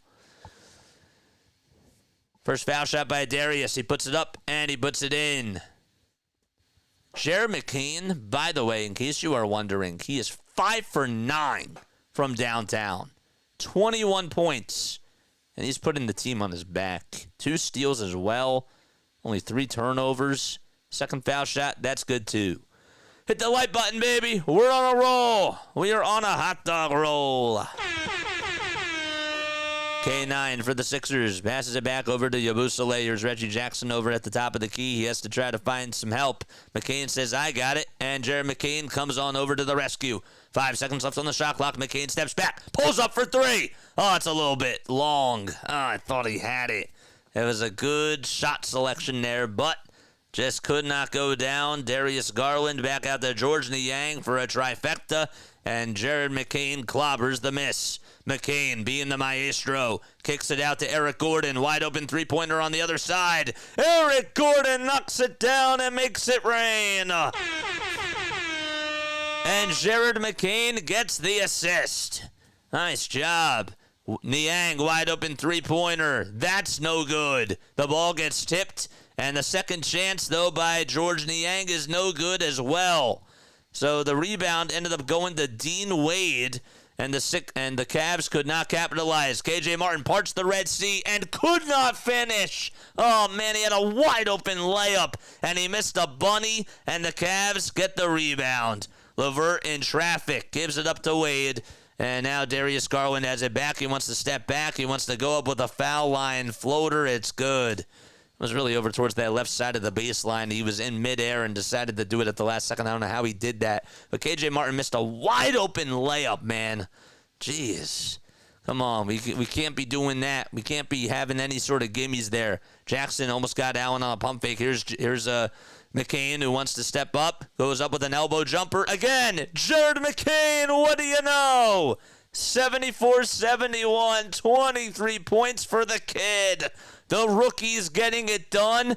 23-7 and 2 in this game for Jared McCain. He cannot be stopped. And we have got to get a Jared McCain emoji. He is putting the team on his back against a 12-0 Cleveland team. I think it is safe to say that we have another star in the making in this kid.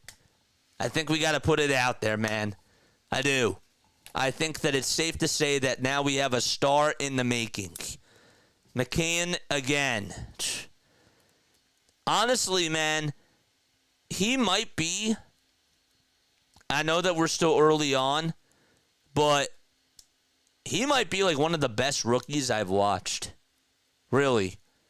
Like, no disrespect to Joel Embiid, because Joel Embiid, had a lot of injuries that he dealt with, and Embiid's dominance was great to watch as a rookie when he did play. But I'm talking about like guard play. He's been fun, dude. He really has. He's been great. What's up, Lou? How you doing, man? What's good? I'm watching the Jared McCain show. That's what I'm watching, and I'm feeling proud watching this kid just play basketball. Really. He's definitely a blessing, says Grace. It is unbelievable. And again, like, this is the type of play that the Sixers are going to need. Most interesting, says Dartmouth. What's up, Dart? How you doing, man? Hi, Lou. Dude, now the algorithm is telling people to come on over here. That's great. Paul Hudrick says that Jared McCain is up to 23 points and 7 assists. Sixers hanging around. You got to continue to play him, man. JJ, I was wrong about McCain. I was wrong about him too, man. I was wrong too. I was upset that we didn't get Dalton Connect. I was wrong. He's good. Dalton is playing well on the Lakers, but McCain is good.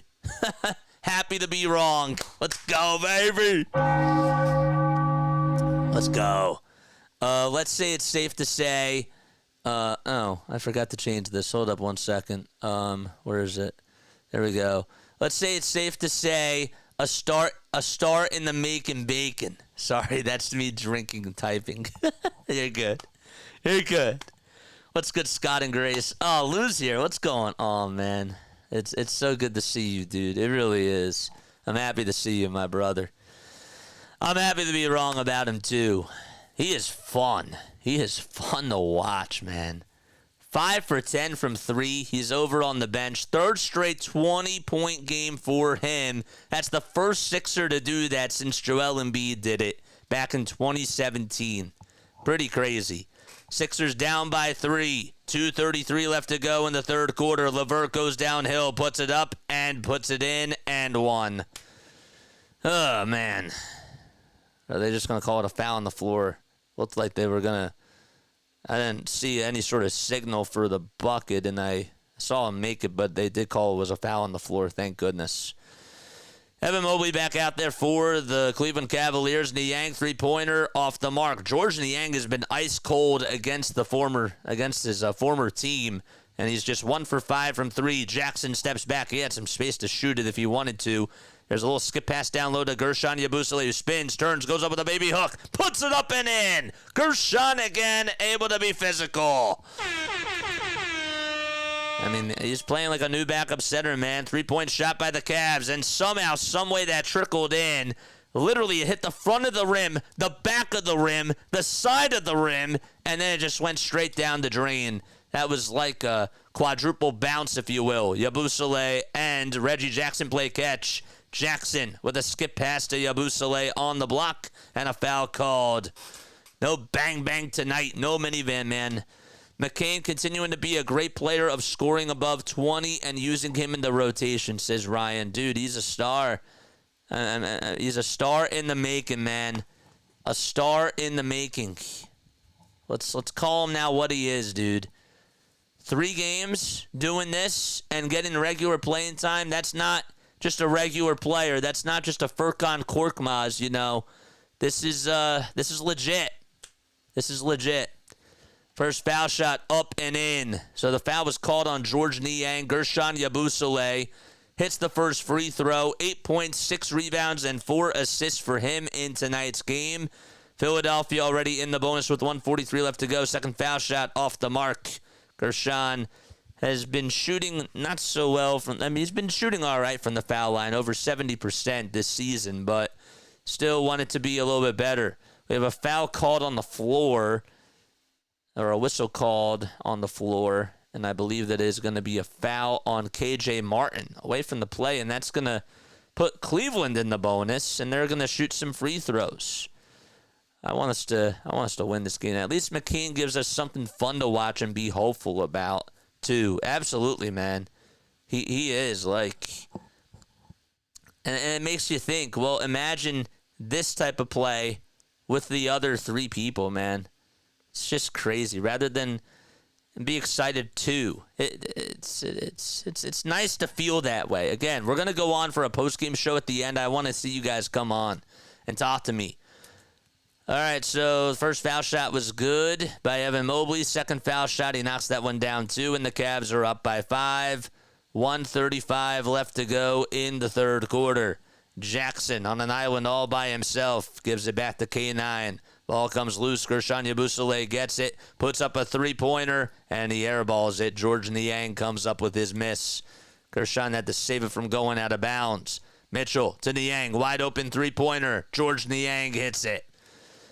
So now 2 for 6 he is from downtown. 1 minute left to go. 82-74. Philadelphia down by 8. Yabusele back outside to Kelly Oubre. K9 wants to give it up to Eric Gordon on the near wing. Inside the 3-point line. Goes up with a shot and he's fouled. And with 54.3 seconds left to go in the third frame, he'll go on over to the line for 2 free throws as Dean Wade is guilty of committing the foul there. Eric Gordon, of course, has been a Daryl Morey cog, if you will, in a good way. He's been one of Daryl Morey's guys, was on the Houston Rockets with him, and Gordon has been in the league for a very long time. One of those veterans that the Sixers got on a minimum contract.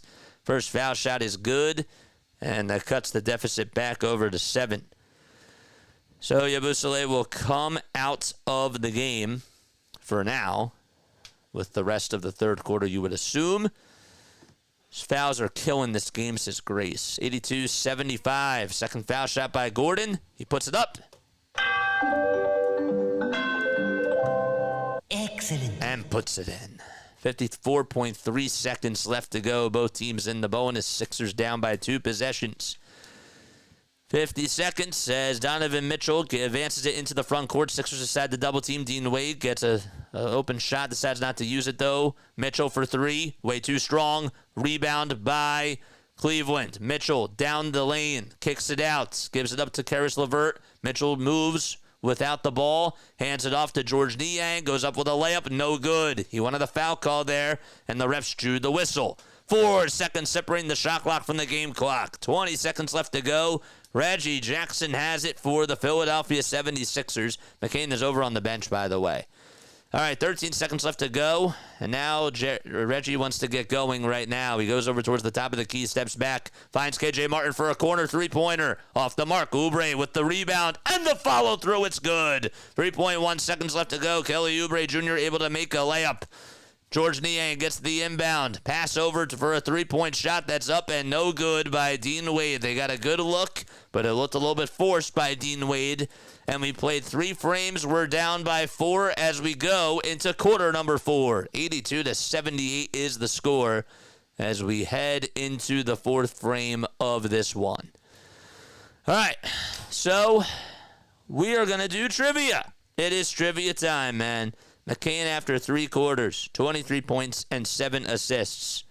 All right, I'm going to ask you a Sixers trivia question. If you get it right, you'll hear this. If you get it wrong, you'll hear this. All right, so I want to know, who has the most points in a rookie season for the Sixers? Who has the most points in a rookie season for the Philadelphia 76ers? Most points in a rookie season for the Philadelphia 76ers. Let me know down below. Trivia time, baby. Here we go. Most points in a Sixers rookie season by Philadelphia. Allen Iverson. And that is correct. Allen Iverson, of course, is Dartmouth. I wanted to go with an easy one today. 1,787 points. Good. I'm happy that y'all got it. Grace said Joel Embiid, and that is incorrect. Remember, he only played 37 games that year. So that was incorrect. 1,787. McCain already has, I think, 115. So, anybody know who has, like, the most, oh, wait, never mind.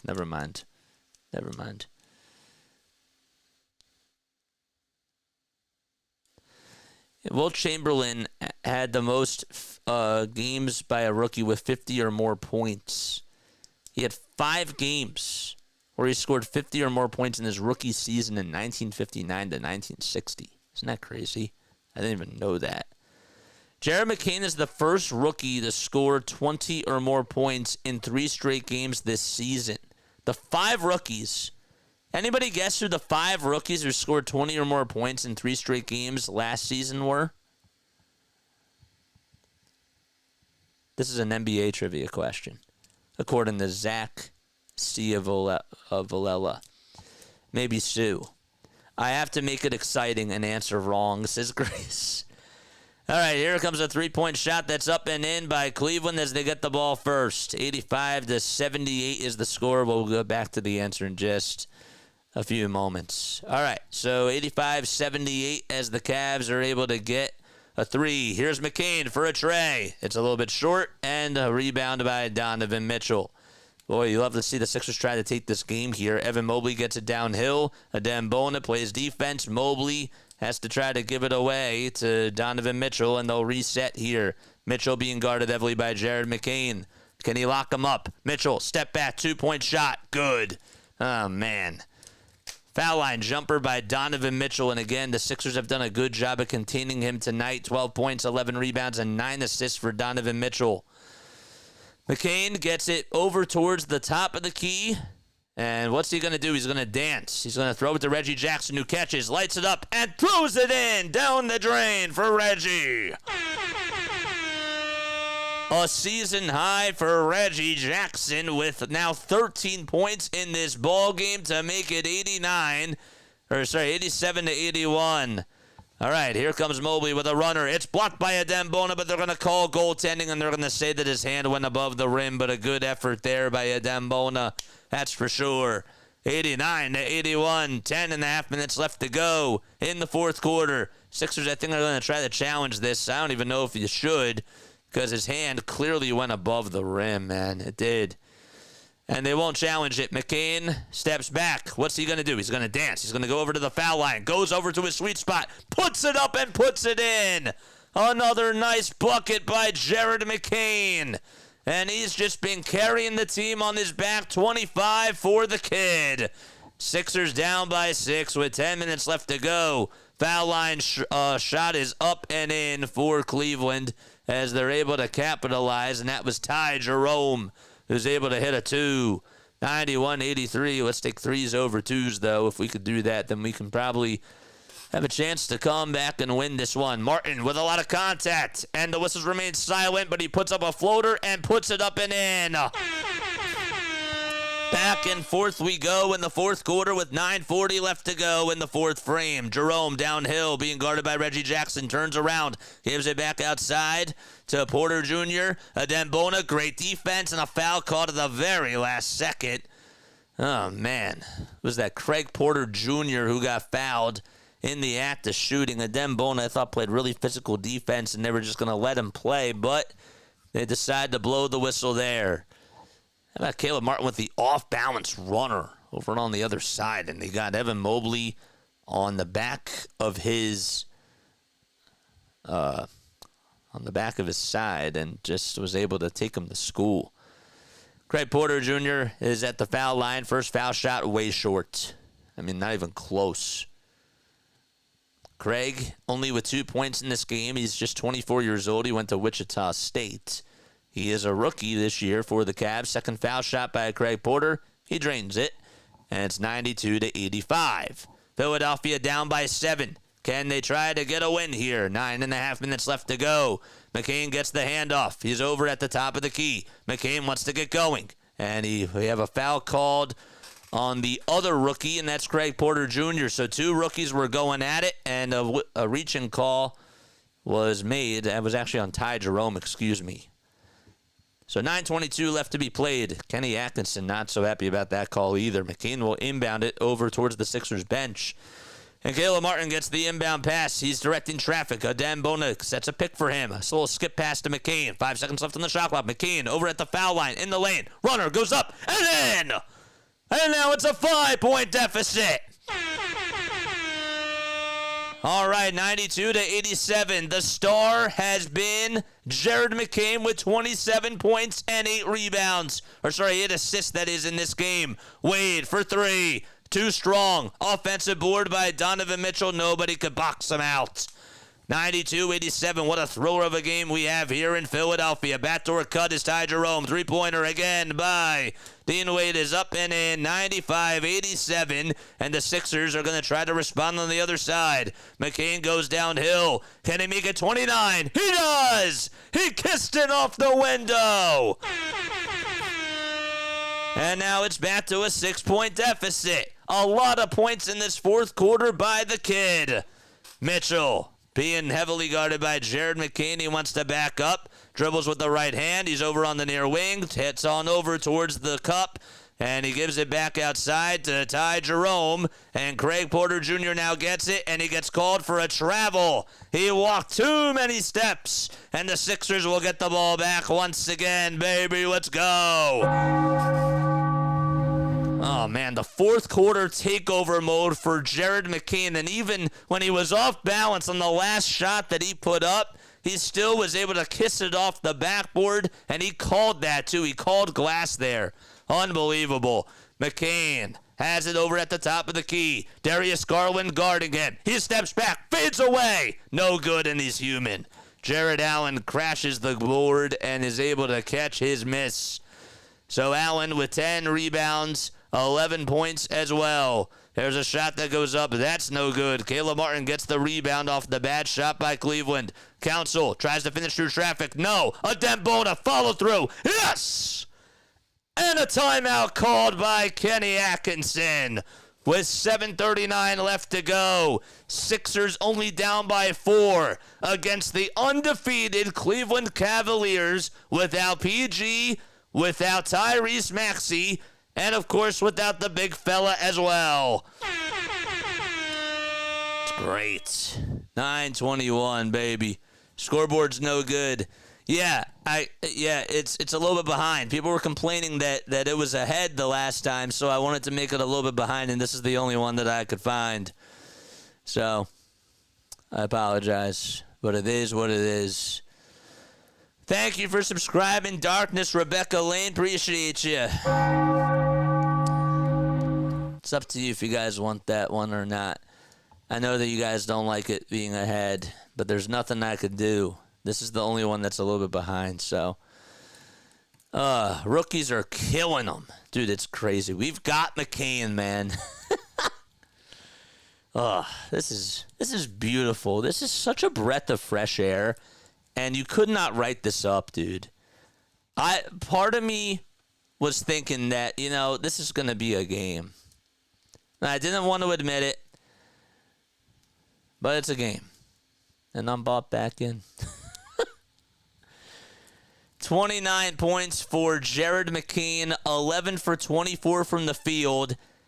I figured that the only good thing that was going to come out of today was I figured that he was going to shine and that this was going to be his moment, and he has risen up to the occasion. The Sixers literally have a steal in this kid. It's unbelievable with what he's been able to do. Caleb Martin, by the way, let's not scratch off his performances. Let's not scratch off his performances at all. 16 points, 5 rebounds, and the unsung hero so far for the Sixers has been Reggie Jackson. You talk about a guy who literally looked so washed in the preseason when the Sixers got him, and then he didn't get any playing time. Jeff Doughton Jr. can't buy a bucket. Kyle Lowry can't score. And Nick Nurse is like, well, let's just go to Reggie Jackson. I have to give him some time. And guess what? Reggie's been playing, and he's been making it work, dude. Unbelievable. Unbelievable. So, cool stories tonight. I still want the win. I'm not satisfied if we don't get the win, though. This is all great stuff, and this is all nice to see, but we got to get the W. The job ain't over, bro. It ain't over. Come on. Let's see some Sixers Nation in the chat, man. Come on. Jared McCain tonight. MVP.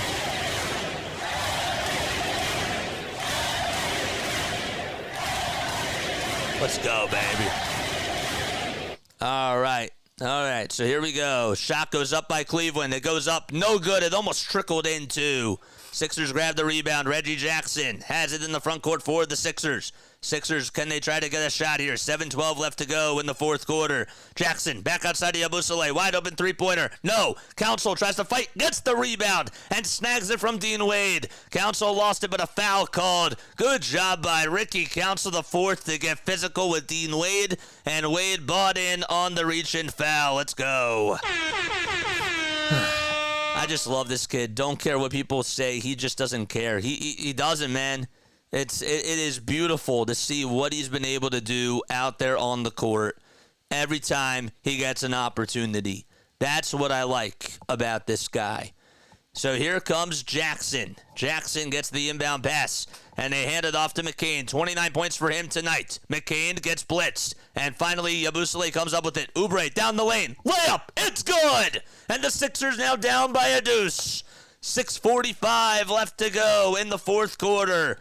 Sixers only down by 2. Garland at the top of the key. Kicks it out. Wide open three-pointer is up and in by Ty Jerome. Oh, that was not a good closeout on the Sixers whatsoever.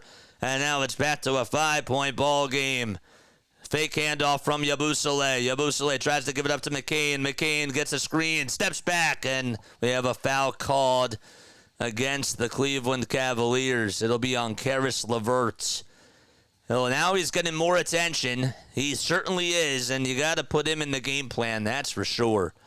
But my goodness, is he going to open up even more things for the Sixers when all 3 of the big 3 are back.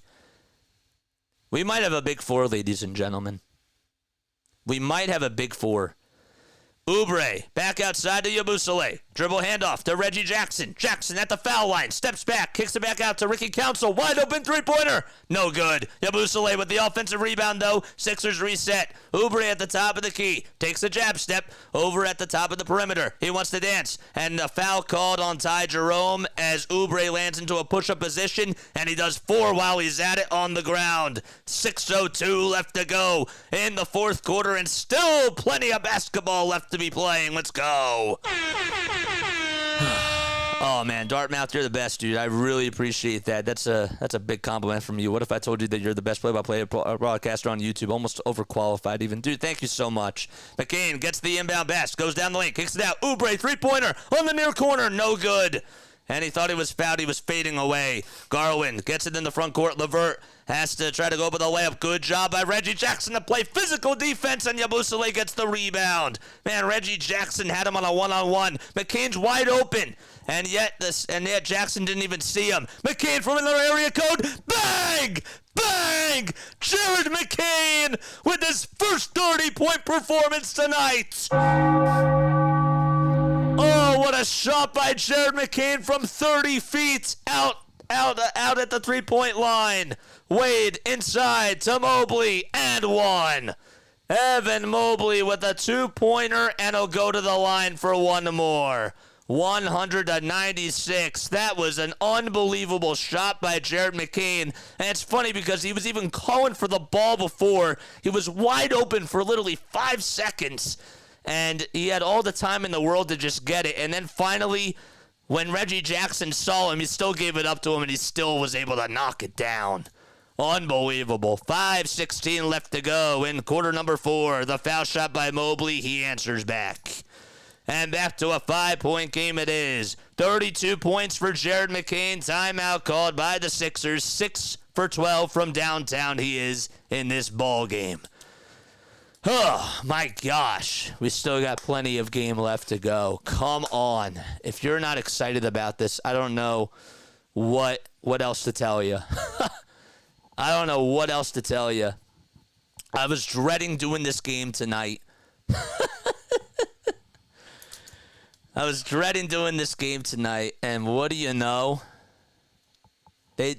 Josh Harris and Daryl Morey just, like, literally toy with our emotions, man. They really do. They toy with us. It would be so Sixers for them to win this game. Literally. It's unbelievable. Never in my 41 years have I ever heard someone so great. Thank you so much. I appreciate it. I really do. I really do, Jan. I love calling games, man. I do.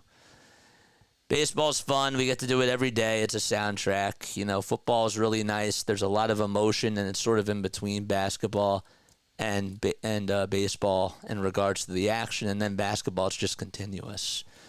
And, oh, by the way, guys, I wanted to let you guys know, I didn't even say this before. I'm sorry about that. But we are calling Villanova ice hockey on Saturday, but next week, because we're not going to have Villanova games for a little bit of time, because they're going to be away for a little bit, we are going to start doing some Flyers games as well. We're going to try to implement some Flyers games on here, so that's going to be really, really cool. I want to try to get some more hockey, man. Best game all season so far. Yeah, it's one of them. It probably is. It's the most, like, it's the most exciting game. It is. It's the most exciting game all season long. I got to cut that 3-point shot by Jared McCain. That bang call was awesome. All right, 98-93, man. Whoop, Flyers. Hit the like, and let's get JJ the 65 likes. Let's go! Let's go, baby. Come on.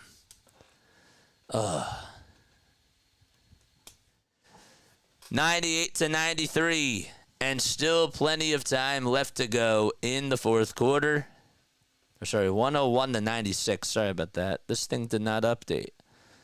I guess that you take either you take W's and L's with this, man. I don't understand why this is frozen. It is. Sorry about that. I'm sorry about that. Our ticker's up and running, though. That's good. Let's get to 4,675 subscribers if we have not done so already. McCain is going to call for the inbound here for the Sixers. So they get it. Caleb Martin hands it off back over to McCain. Another dribble handoff to Reggie Jackson over at the top of the key. Jackson dribbles over towards the right side. And now 5 seconds left on the shot clock. Jackson over at the top of the key. 5 seconds left to go. Yabusele down low to Kelly Oubre. 2 seconds left to go on the shot clock. Not once, but twice. Oubre able to cash in.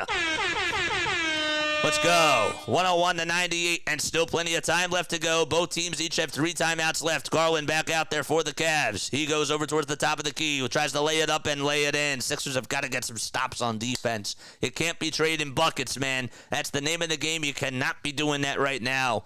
103-98, Philadelphia down by 5 with 4.5 minutes left to go in this fourth quarter. Jackson with a behind-the-back bounce pass over to Gershon Yabusele over at the top of the key. Another handoff to Caleb Martin. Martin, three-pointer, top of the key, too short. And Jared Allen comes up with his miss. That's his 12th rebound tonight. He has a dozen boards. Got to try to box him out. 103-98, 4:05 left to go. Garland steps back, tries to get Oubre on a pump fake, and Oubre almost bought in. Garland gets it back from Donovan Mitchell. Jared Allen wants to try to set a pick for him, and now Yabusele is on him. A kick out to Okoro over on the far corner. 4 seconds left to go. Okoro with a baby hook. It goes up, no good. And the ball gets battered by Yabusele out of the hands of Jared Allen, and Caleb Martin into the breadbasket. So Martin has it, and now he finds Yabusele. Yabusele tried to take a 3, and now will just solo with himself, and he goes down with authority. Look out below for Gershon Yabusele. 3:30 left to go in the fourth quarter. Sixers down by 3. Darius Garland doesn't even pick up the ball yet, and now he does. Clock is ticking. 3:22 left to go. And what a ball game it's been, back and forth between the Sixers and the Cavs with no Embiid, no Maxey, and no PG. Mitchell outside to Garland. One more to Levert for a 3. Way too strong. Sixers get the rebound. Jackson boxed out. Here comes Caleb Martin on a fast break. Martin, layup. No good. Oh, damn it. Oh, man. Karis LeVert got the rebound. Martin had a chance to do something special there. Kick out to Donovan Mitchell for a 3-pointer. Got it. 106-100 with 2:50 left to go. And Reggie Jackson gets it into the front court for the Sixers. I thought Caleb Martin should have he should have fought through the physicality and made that shot. 2:35 left to be played. Yabusele over on the near wing. Kelly Oubre has it over at the top of the key. Got to try to give McCain the ball somehow, some way. McCain gets it. Over with 2.5 seconds left to go. Martin wide open 3 with the shot clock winding down. Yes, sir! Jared McCain with a double-double. They're going to call it a 2 for now and say that his foot was on the line. It's 106-102 with 2:12 left to go. All right, so Mitchell gets it over on the far wing. 2:05 left to go. 8 seconds left on the shot clock, and now they're just going to try to milk the clock down. Can Caleb Martin stay on Donovan Mitchell? 3-point shot goes up. Swish. 109-102, and Donovan Mitchell going to try to close it out for the Cavs with 1:59 left to go in the fourth quarter. He's been on fire now. Donovan Mitchell in this ball game, 15 points, 12 rebounds as well. Jackson's going to pick it up past half court, and the clock is going to start ticking now as he gets it at the Wells Fargo Center sign, and we have a timeout called by the Sixers. Oh, man. Or a stoppage in play, that is. Yes, it is a timeout. Donovan Mitchell just made that shot look so easy, dude. Dude, he did. Martin has to watch his footing. Dude, Caleb has to watch his footing, and then he should have made that layup. He really should. 109-102. Larry, you're missing a thriller of a game. Again, I don't care if we're down our big 3. Jared McCain has 32 points and 9 assists in this one. I thought that was his 10th, but I was wrong. So the Sixers call a timeout. McCain has been on fire, dude. I think that we got to say Star McCain. Star McCain. We gotta start. I think we gotta start putting that tag on him. It's been 3 straight games, man, where he has scored over 20 points, and he's legit. Mitchell is legit too. He is. Donovan Mitchell does come up clutch.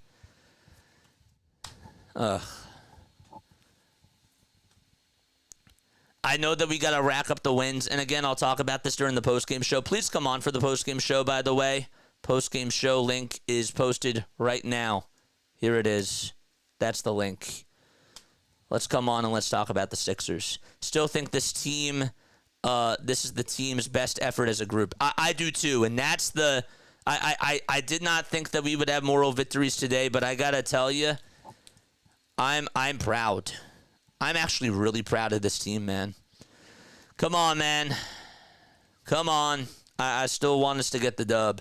So McCain will get it for the Sixers. Hopefully he can try to take some shots. Yabusele wide open three-pointer. That's off the mark. Rebound, though, goes into the hands of Donovan Mitchell. 1:45 left to go. A Cavalier player is down. Mitchell spins, turns, goes up, or tries to pass it back outside to Mobley, and Mobley saved it. Donovan Mitchell thought he turned it over. He should have just taken the layup. Mobley gets the ball out loose. It's stolen away by Jared McCain. Yabusele caused the steal. McCain gets fouled by Darius Garland, and he should be going to the line, I believe. It's a blocking foul called on DG, and that's going to put the Sixers in the bonus. So McCain with a star type of a night. 32 points for Jared McCain, 9 assists, 2 rebounds. He's 6 for 12 from downtown as well, and has been literally keeping the team involved. 109 to 102, foul shot by McCain. He puts it up, and swish goes the basketball. Again, Donovan Mitchell literally almost turned it over. He should have just taken the layup, but he thought about it too soon. He had a wide open lane to just put it up and in, and that probably could have been a dagger potentially. 109, 103, the second foul shot. It's good. Excellent. 1:30 left to go, baby, with 20 seconds left on the shot clock. Sixers have to play defense on Donovan Mitchell. Mitchell gets it, steps back, wants to fade away, goes up for 3, swish. Oh my gosh, he got Jared McCain on a pump fake. It's now 112 to 104. And he's been coming up strong with 3 big-time threes. Jackson gets it in between the circles. Jackson with a lob pass inside, and it's stolen by Karis LeVert. And DG's just going to hold on to the basketball. 1:03 left to go, and this might be the dagger here. 1 minute now to go. 13 on the shot clock. Mitchell downhill, lays it up, lays it in. 114 to 104. Donovan Mitchell has scored 10 points in the last couple of minutes so far. Oubre tries to go downhill, solos it himself. It's 114 to 106. Sixers, what are they going to do? They got to get Donovan Mitchell out of trouble. Mobley tries to throw it, gives it up to DG, and that could have been a backcourt violation. Donovan Mitchell tries to go up with a shot here, and we have a foul called on the floor by the Sixers. The Sixers did, I think, have a foul to give, and that was smart. 34.6 seconds are left to go in this fourth quarter. Where's my remote? Here's Mitchell with a step-back fadeaway 3. It's short. Caleb Martin gets the rebound. Outlet pass ahead for the Sixers. McCain, three-pointer. And it's a little bit strong. Allen has it go out of bounds. Or Yabusele actually saved it. Oubre, Jackson, three-pointer. Reggie Jackson airballs it. And I think that's pretty much gonna do it. I think we had a foul called on the Sixers. Hold up 1 second. I forgot that I left my remote out. 1 second. Let's turn this off. Let's turn this back on. Oh, man, come on, dude. Of course, the TV has to stop working. Literally. 114 to 106, and the Cavs are going to dribble this one out, and that's going to do it. So Darius Garland and Donovan Mitchell. Donovan Mitchell was literally held in check throughout the whole game and then just took on over during the last 2 minutes. That's going to do it as the Cavs inbounded it, and that's going to do it as the clock winds down, goes over to 0. And the Sixers lose by a final score of 114 to 106. But no need to hang your head down low, even though they are now 2-8. There are a lot of positives to take out of this game for sure.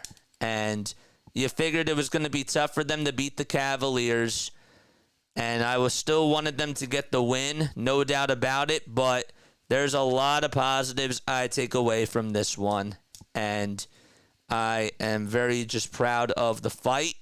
I love, again, what Jared McCain has been able to do. I'm going to talk more about it.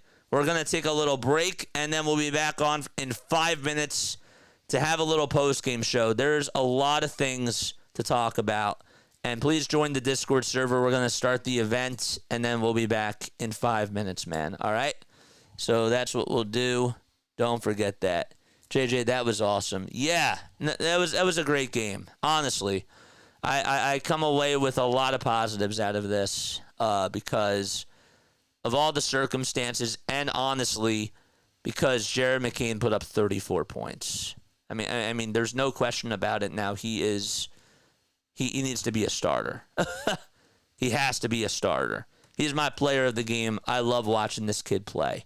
All right, we'll be right back in just a few moments. Don't go anywhere. Stay tuned. Post-game show coming on up in 5 minutes.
Ladies and gentlemen, welcome on back in for the Philadelphia 76ers post-game show with your boy JJ. My name is Jason Joseph. This is Play-by-Play with JJ.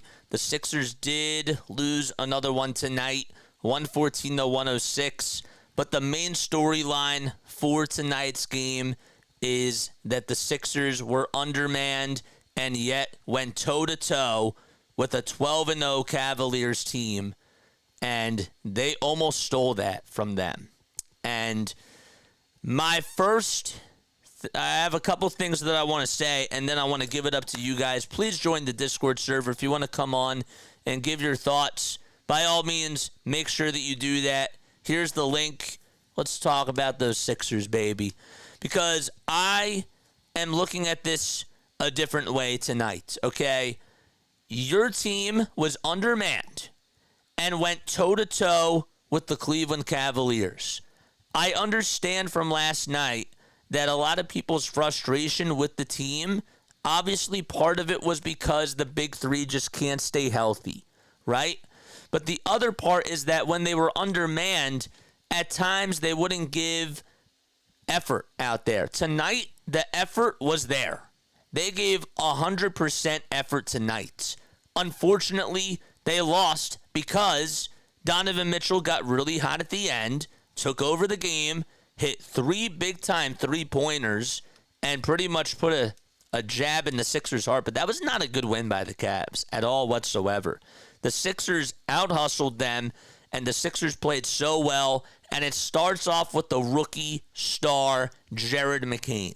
34 points for Jared McCain tonight. He was an NBA star. He was an NBA star in tonight's game, and the fact that he went toe-to-toe with Darius Garland, it was a beauty to watch. He hit some step-back fadeaway threes. He played really well. He dished the rock really well as well. I mean, the kid had a double-double and put everything on full display. No Embiid, no PG. Okay, that's fine. Guess what? You got to guard me. I'm the 4th star, he basically said. And that was beautiful. Unbelievable. And I cannot be more wrong about a draft pick than this kid. Honestly, he is a stud, and I am so happy to be proven wrong and that Daryl Morey was right. Really. It's insane. A 16th overall pick. This guy was available, and yet we just got him. We just got him, man. It's like pretty crazy when you really do think about that.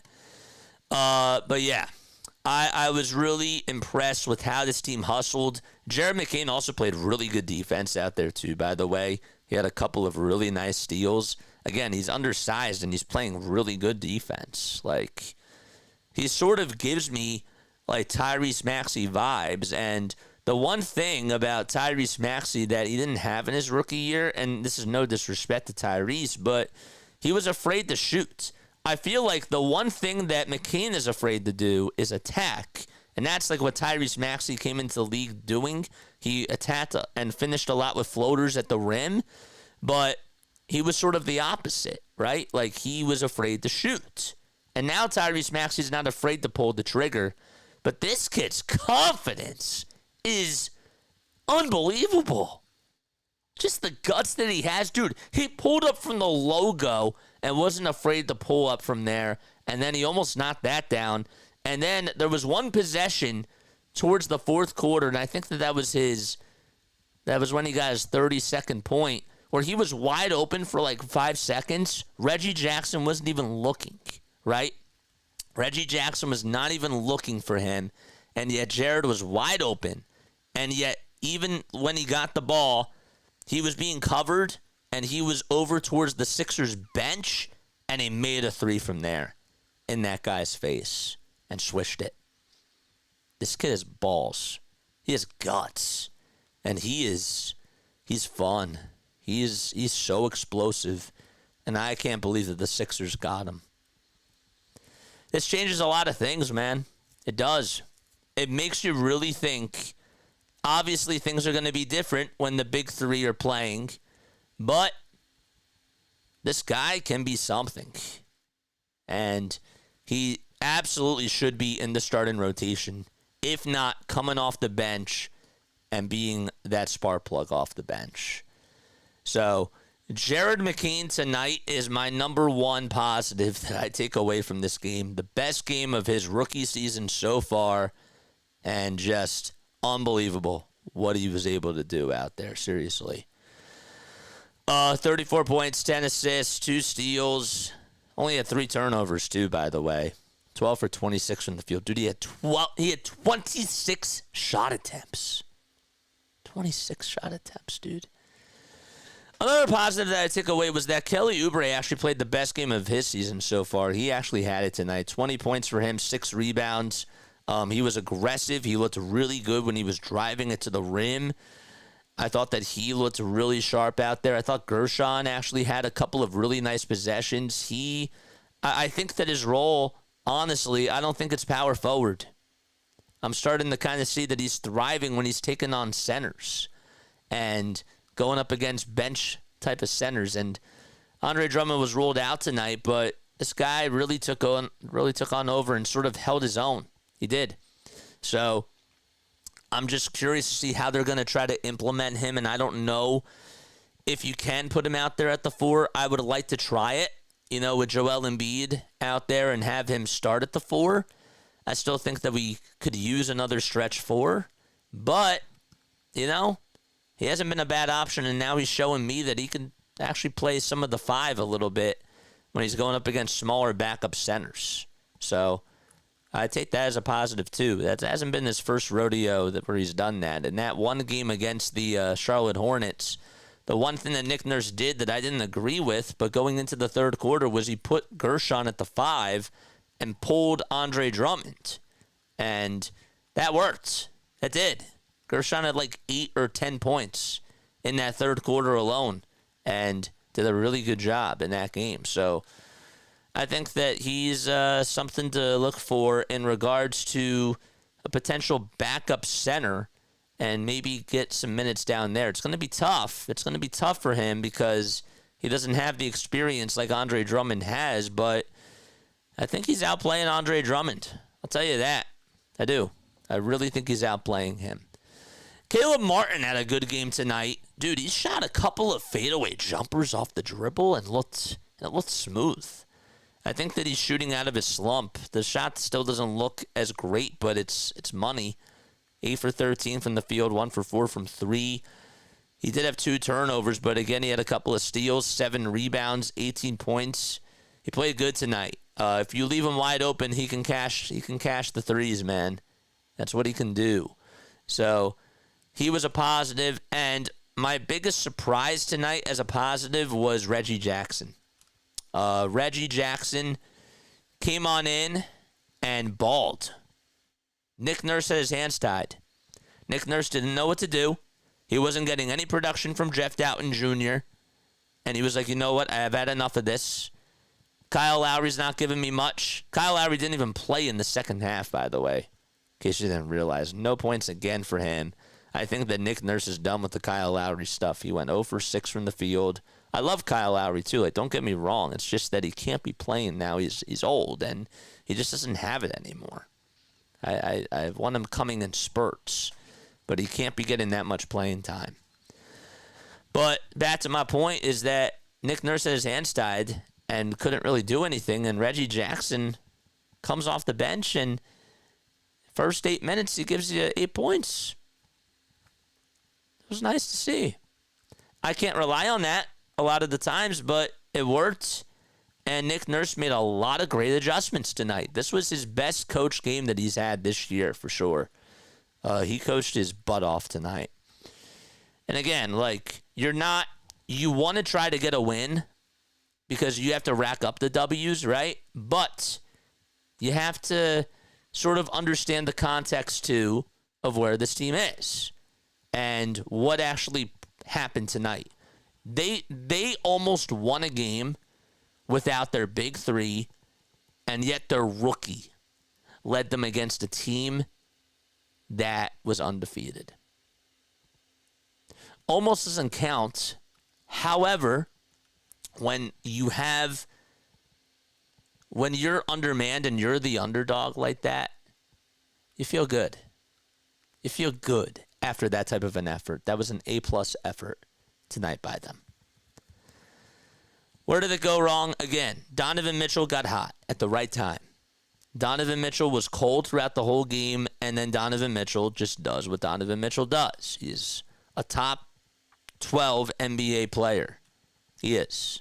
And he took on over, and he showed the league why he thinks he's a number one player. And he cashed in, and he honestly made the Sixers pay. But, again, the Cavs shouldn't really feel good about this type of a win. The Sixers almost stole that from them. You know? McCain needs to be a starter and sit Lowry. Dude, that's, again, the thing that shines on my paper is to start this kid. Nick Nurse said, quote unquote, according to Paul Hudrick, and then I'm going to get to your phone call soon. Don't you worry. Nick Nurse said that Jared McCain would be a quote unquote candidate to start when the team is healthy. Said he was impressed with the 10 assists and how McCain adjusted to the Cavs sending multiple defenders. Dude, they did. They also, I forgot to say, that they sent double teams McCain's way, and McCain still made him pay at times, honestly. Like, now he's starting to get blitzed. Kenny Atkinson's making a different game plan, and now they have to start utilizing him in the game plan, and he adjusted. The only thing I critique about Jared McCain, and he has to get better at this, and he will. I'm sure that he will. But it's part of the growing pains is that he has to try to battle through contact and finish the layup strong. There is no doubt that he is afraid. He's not afraid to pull the trigger. He's not afraid to pull that trigger. But he needs to get a little bit more stronger at finishing. And then he's going to be a weapon, man. I think McCain is the only Sixer that's hungry. I thought Caleb Martin was hungry tonight. I thought Gershon actually played a better game tonight. And Oubre was better, but McCain is just gifted, man. He's so good, and he gives it all effort. He had a couple of rebounds, too, where he actually climbed over a couple of, like, tall defenders, and he still got it. All right. Do we have Ahmad on here to take this guy out? Let me make sure that we do. Thanks so much for being here. All right, come on. Stop. Come on, man. Why do people have to, like, ruin this, dude? It's, like, unbelievable. Come on, man. All right, we're going to go to the phones. Again, if you guys, like, want to tune in, you're absolutely, like, more than welcome to do so. I was just waiting for him to be done. Thank you. I appreciate it. So if you guys want to join the Discord, all you got to do is post the link, is just join this link right here. And then you can come on and give me your thoughts, man. Thanks so much, Mods. I appreciate that. Appreciate you for doing that and for handling it. But yeah, first career double-double for Jared McCain. Yeah. I have a lot more that I want to say, but I know that some people are waiting on the phones. And when we have some dead time, you know, when people aren't on here, then we can talk a little bit more. Let's get Jane on here, though, man. Jane's been waiting very, very patiently. We're going to invite her to come on, and hopefully she can accept and come on and speak. So I'll wait for her to join. Hopefully she can. Hopefully she can. It's her first time being on Discord. There she is. What's up, Jane? Can you hear me? Yeah, can you hear me? Yep, I can hear you loud and clear. What's going on? Okay, can you now? Yep, I can hear you now. What's going on? Oh, you're breaking up. You're breaking up. Yes. Okay, okay, now you're a little bit more clear. I just wanted to say I'm so grateful for you and everybody that's been on. I appreciate that. I really do. I appreciate that. You know, you've been coming on here a lot, And I appreciate you so much for coming on here. How do you feel about this game tonight? I think it was so close. It was. It was. I thought that we had a chance to steal it, man. I like seeing them being underdog because they.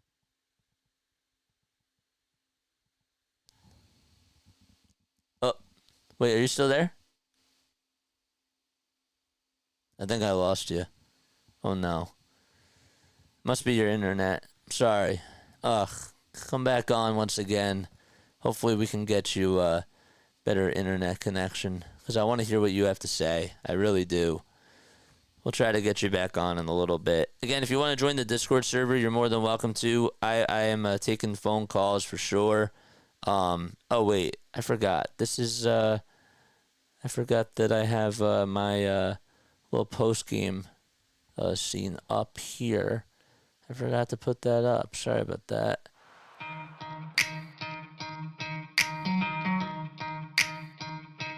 The monologue. There we go. Sorry about that. That's better. All right, this is the post-game monologue. Yeah, that's better. I forgot that we have our post-game monologue screen up, and I forgot to use that. All right, let's try to get Jane back on once again. Let's see if we can get her to come on and speak. Turn it down. Wait, is that better? Is that better? Jane Kramer, JJ's listening. All right, she left for a second, so always happy to throw out the trash as grace. Yeah, but look, so something that really stood out to me is Caleb Martin. I said that he had 18 points tonight. I thought that Nick Nurse coached a very, very good game. I liked the rotations that he went to tonight. Eric Gordon did actually play, but Gordon gave you some nice quality minutes, and he actually made some shots. And he didn't do too much. He didn't pull the trigger too long. Eric Gordon gave you 12 minutes, but he had 7 points. So he got a little bit of run today and actually capitalized and made a couple of free throws too. So, you know, that was kind of cool to see. So he didn't play too much. He played him in a spurt. He had to go to him at a certain moment in time. And it worked. It absolutely worked. All right, let's try to get Jane back on. All right, let's try to do that. All right. All right, Jane, can you hear me now? I can hear you. I'm sorry. Oh no, you're fine. Yeah, no, you were breaking out before, but I didn't want to cut you off. But what were you saying about this Sixers game? It's been such a long time since I've seen the Sixers like trying to regroup and build themselves. Yeah. So it's like been at least 15 years. Wow. And I believe they can do it with what they have right now. I do too. The only question is like, can everybody stay healthy? And that's the thing that bugs me, because you see what they can be when everybody's out there on the floor. Like, you see that they can be very complete, but they have to get the reps. When everything is clicking, right? That's what you need on a basketball. There's no more important sport than basketball for everybody to be doing the best job they can. Right. Yeah. So, because it's so limited, you know, you only have so many players, and you're out there, you know, busting and grinding every day. Yep. So for people to step up like McCain, it was magical. It was. I could not have been more wrong about a draft pick than I was this year. I still can't believe that he is balling the way he is. And, like, honestly, it's so weird to me because he's on a contender, right? And a lot of rookies aren't going to get a lot of playing time on a contender type of a team when you have Joel Embiid, Tyrese Maxey, and Paul George, who on paper should be the best big three in all of basketball. But this kid is just shining in the brightest of moments, and it's not, I don't even think he's a rookie. Like, every time I'm watching him and I'm seeing him shoot, it's like, you know, it just makes me think that he's been in the league for years and he's his own dude. Like, it's not Allen Iverson. It's not Tyrese Maxey. Like, he's his own kid, you know? Yes, absolutely. When you have, it's not confidence. You're confident in your game, Right. but when you're confident in the stage or on the stage that you play at, Right. that makes a lot of difference between one person and the next. Yep. Yeah, it is really crazy. I liked what I saw tonight. They went toe-to-toe with a 13-0 Cavs team, and I did want to win, but you know what? I usually hate the moral victory route, but you kind of have to do that tonight. You have to understand, again, what the circumstances were. Again, you're without your big three, and yet, like, honestly, they didn't get blown out. I expected them to get blown out in this game, and they kept it close. They did. So. I was so close to having tears in my eyes. But yeah, it was at least it was a good game, and I don't. It's not too far into the season. That's true. You know, there's a lot of teams that lose the first 15 games and get into the playoffs. Yep. So it's interesting. Oh, sorry. I didn't mean to cut you off. My bad. Oh, no. I'm listening to you. No, I was going to say it's interesting because I'm looking at the standings right now in the Eastern Conference, and I know that it's, like, still early. Obviously, the Cavs have the best record. They're 13-0. The Celtics are 10-3. But I'm looking at the third seed all the way down to, like, last place, and we're, like, 4 games behind the Magic, who have the 3 seed right now. So it's like we can easily, you know, make a leap. And I feel like it all starts on Friday, absolutely. Like when we play against the Magic. You know, we know that at least PG and Joel Embiid are going to get ramped up for Friday. And they're like, there's no more excuses. Like, the regular season starts Friday for them. I can't wait. It's my favorite team, of course, is the 76ers, yes. But of course, Magic is my, like, stepson. I feel that. So, yep, I feel that. I'll be very entertained for that one. Yeah, I'm excited about that. It should be fun. I wish that we could see Paolo play, but you know what? We can't get it all, and hopefully, honestly, that should be a win for the Sixers. With Embiid and PG or without. So. I will be rooting for the 76ers for sure. There you go. You heard it. Jane's going to be rooting for the 76ers. I'm going to play the bell for that. I don't know if you heard the bell on Discord. I heard it. You heard it? All right, good. I love it. All right, Jane, I got to go. All right, but I will talk to you soon. Come on anytime, please. I've been trying. It just takes, it takes a little time to figure out things. Of course. But I appreciate you and I love you, and I'm a fan for life. Let's go, baby. Let's do it. I love it. I love you too. All right, take it easy. Yep, that was fun. That was cool. Again, if you guys want to come on the Discord, all you gotta do is just literally click on the link that I'm gonna post right now. And you're more than welcome to hop on and talk about this postgame, man.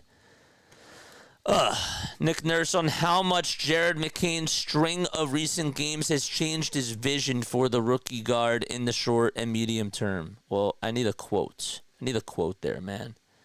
So, I didn't get a quote.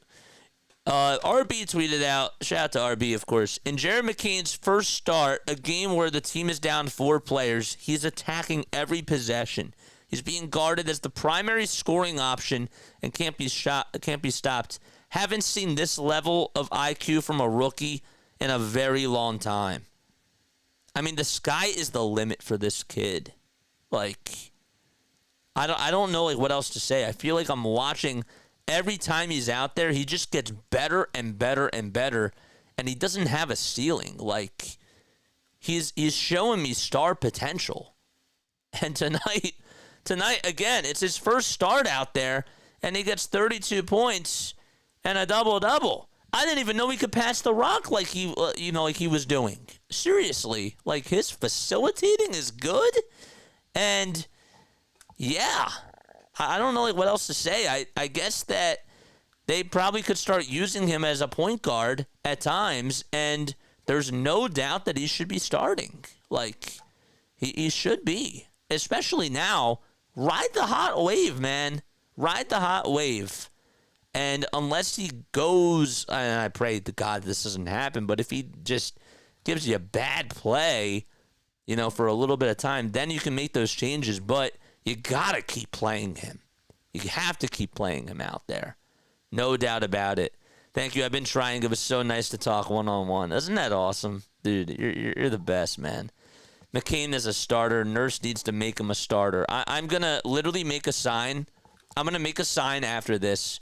And I'm gonna make a sign for Jared McCain to promote him to be a starter. Really, unbelievable. Besides Jared McCain, let's talk about something else because there were other things that also happened in this game too. Let's talk about that second quarter because that second quarter to me was awesome to watch. That second quarter, what stood out to me was that they played very physical defense. Reggie Jackson had those 8 points in those first couple of minutes and was an immediate spark plug off the bench, and that was huge. But I thought that the Sixers did a really good job out in transition. Sure, did the Cavaliers leave meat on the bones? They did at times. They looked a little bit sloppy out there, but the Sixers were very scrappy. They got rebounds. Yabusele was boxing guys out. I also saw some nice play from Caleb Martin in that second quarter, and I thought that he actually showed up today. I really did. His three-point shot looked good. He also ISO'd a couple of times. I didn't know he had that in him. I mean, I saw that a little bit in Miami, but he did it a couple of times, and it looked pretty nice. The shot still doesn't look consistent, but I know if you leave him wide open, he'll make you pay. And he's a very good three-point shooter when he's on. He just has to be on. And you give him a wide open look at, just imagine this. Imagine in a world, which will happen, where Joel Embiid is getting double teamed and Paul George is hot, right? But then Paul George has to get double teamed. You leave that guy wide open and he could make you pay for doing that, honestly. He's made some big time shots in the fourth quarter too. He had that one game against the Hornets where he actually had no points in those first 30 minutes, and then he had a wide open three with about 2 minutes left to go, a minute 20 left to go, and he knocked it down and he made a clutch shot. He's been making some big time shots, man. I have to give him that for sure. But yeah, that second quarter was great. They also really just I thought played a very good physical brand of basketball overall. What are your thoughts, man? For those of people that are in the comment section, please comment down below, man. So proud of my friend Jane after show banner. Yeah, for sure. 62 likes. This was a good night. When everyone is healthy, please. I'm not even mad that we lost. I'm not mad either. How can you be mad about watching a rookie, take on over and act like it's his team? I didn't know we had that in him. I didn't know that we had that on this team. And it's nice to actually think that we actually have another weapon that we can utilize. We do. I finally feel like we have a future. I feel like we have a future, but I also feel like that we have a bigger window in the present. That's the nice thing about this, because I could care. Don't take this the wrong way. I could care less about what's to come in 3 years. I care about what's going on now, but I feel like that now we have a guy, and I know that it's 3 games. I don't want to get ahead of ourselves. He's going to hit a wall. I hate to say it. He is going to hit a wall at some points, but we have another guy who can extend our window for the present. right? And it gives Joel another option. It gives Tyrese Maxey another option. It gives the Sixers more to do. You know, they can implement more things. And it's a good problem to have.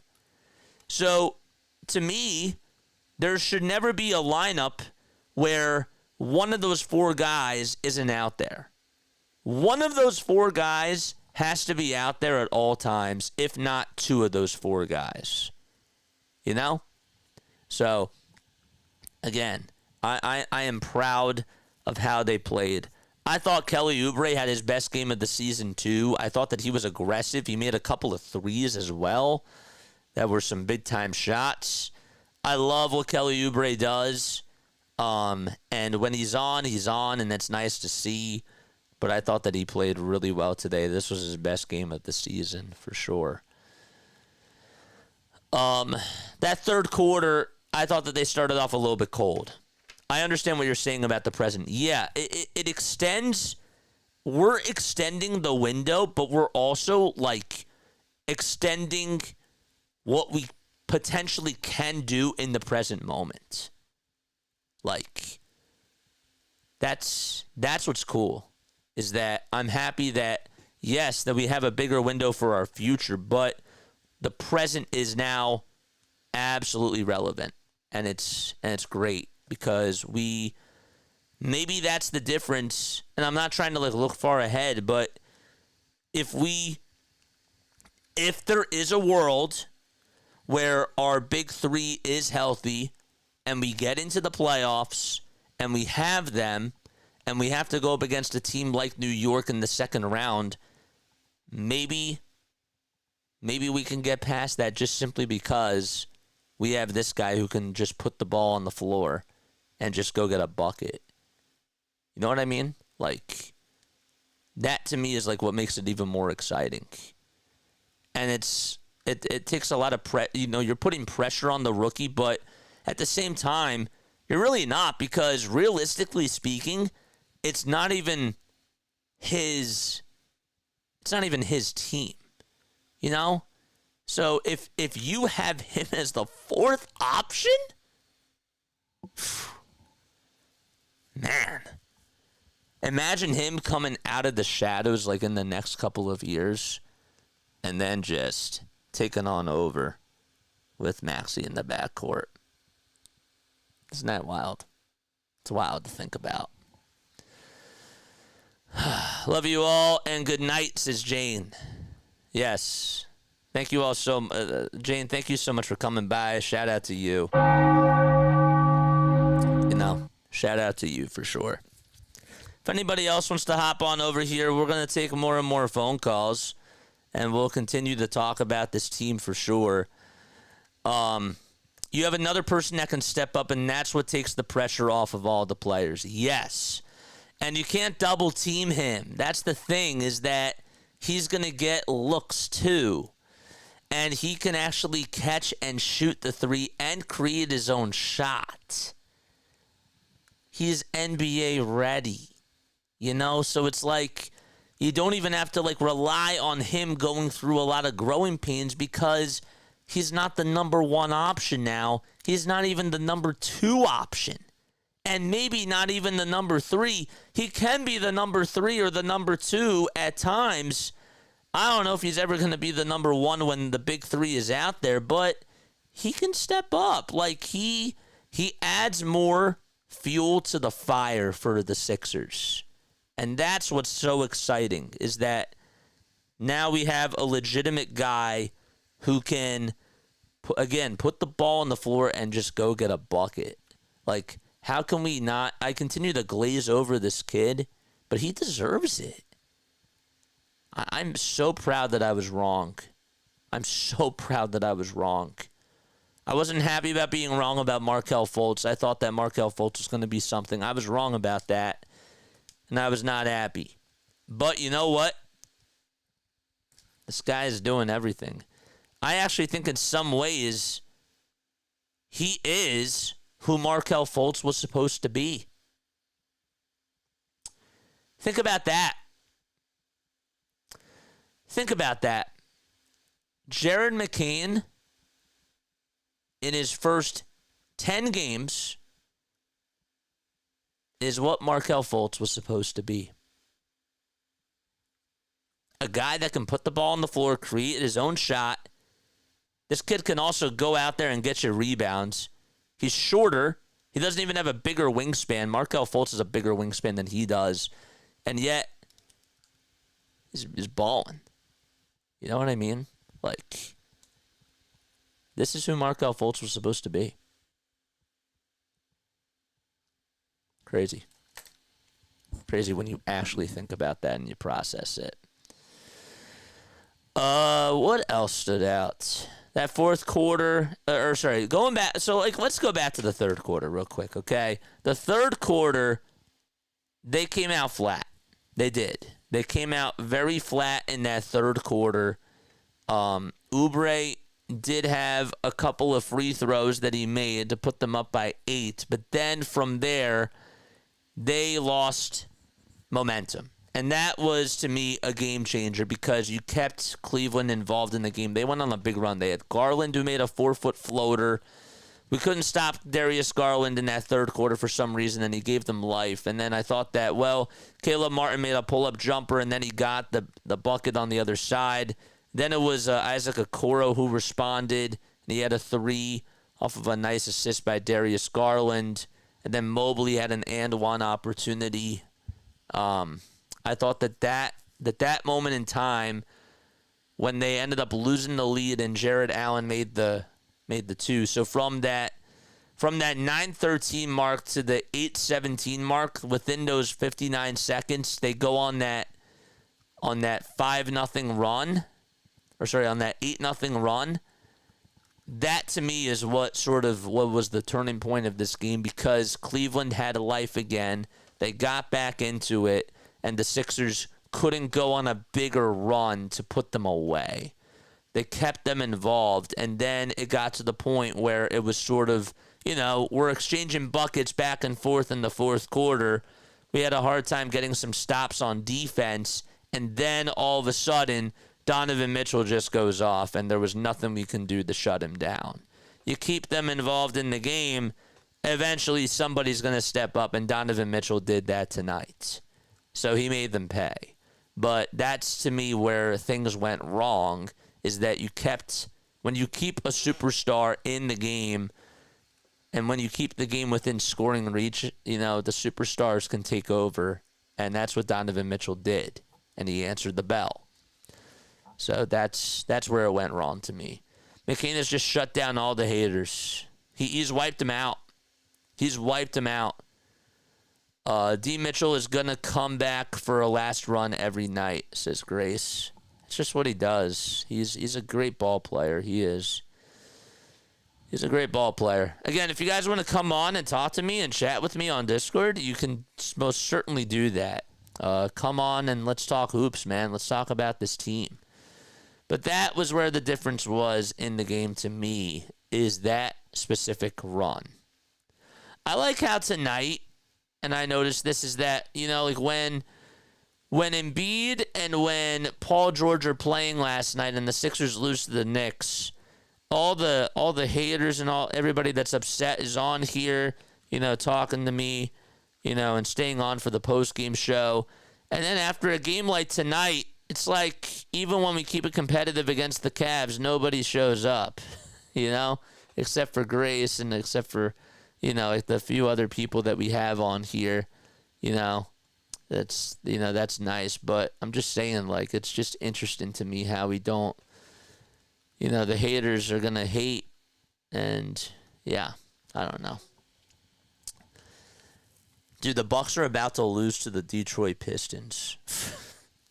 It's 108-108 with 51.2 seconds left. They might actually lose. Cade Cunningham has 28 points and 10 rebounds off of Doc Rivers. And Giannis has 48 points, by the way. 48 and 13, and yet you're only up by 3 against the Milwaukee Bucks. Crazy. I was just thinking about that. Wait, hold up. What were we thinking about? Oh yeah, about the haters. Yeah, I know. It's crazy. It's really funny. It's funny to me. So, what else do I want to say? Let's look at some more tweets. Let's do that right now. Carl Anthony Towns, did the Knicks lose? Yeah, the Knicks lost. The Knicks ended up losing, so that's always nice when the Knicks lose. I'm just proud. I'm really proud. I can't be upset. I come away so much more happier after tonight's game. Fool me once, fool me twice, fool me 3 times. But this is for real. This is not a fluke anymore. Remember the game where Furkan Korkmaz had like 45 points in like a G in an NBA, what was it? The G League, or was that was Summer League? And then we thought, oh my gosh, like this guy's just on fire. Like this guy's gonna be like the next, like the next like Steph Curry and all that sort of stuff. And then he would just, turn into Furkan Korkmaz. Just did not ball out well. Did not play really good at all whatsoever. And that was sort of like false optimism that we had. I think that this is like legit, with what we're seeing, the shots that he's creating, the dribble penetration, the passing abilities that this kid has, the speed. He's also quick. I don't think he realizes how quick he is. I think that he needs to work on finishing at the rim and trusting his speed. I don't think he trusts it all the time. It looks like sometimes, like the one play tonight against Jared Allen where he's going up against him and he tries to lay it up and in with that underhand. He looked a little bit timid at the end when Jared Allen was catching up to him, and I thought that was something that stood out to me in regards to something that he has to work on as a critic. But other than that, I can't really say anything else. And finishing strong through contact, but that comes with time. That's something that also just comes with time. It's a different type of a league. You're not playing in college anymore. But the adjustments that he's making, what else can you say? Adem Bona, I didn't talk about him. I thought that Bona gave you some nice physical minutes tonight. Nick Nurse tried to go to KJ Martin and tried to see what he could do at times at the 5 and even at the 4. And KJ wasn't doing much tonight. I wanted him to play KJ for a little bit of time just to get athleticism. And tonight he didn't really do much. And Adem Bona had to come on in. And Adem did okay. I thought that he did all right out there. I thought that he got some nice rebounds. There were a couple of rookie mistakes that he made on some dribble handoffs. And at the time, like, there was one play where he had the ball.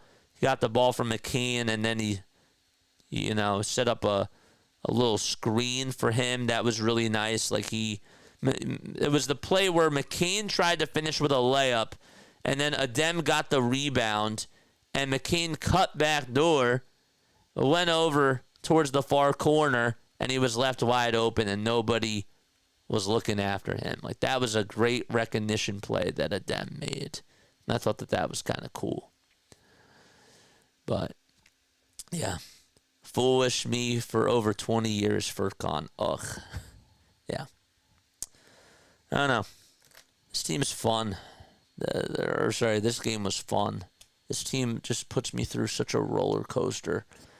I was so dreading doing the game tonight, and yet I'm happy that I watched this. Tonight, may have been an L in the book, but it was a W for us. It was. It was a W. There's a lot of things to look forward to, and it's not just for the future in 2 years. It's for right now as well.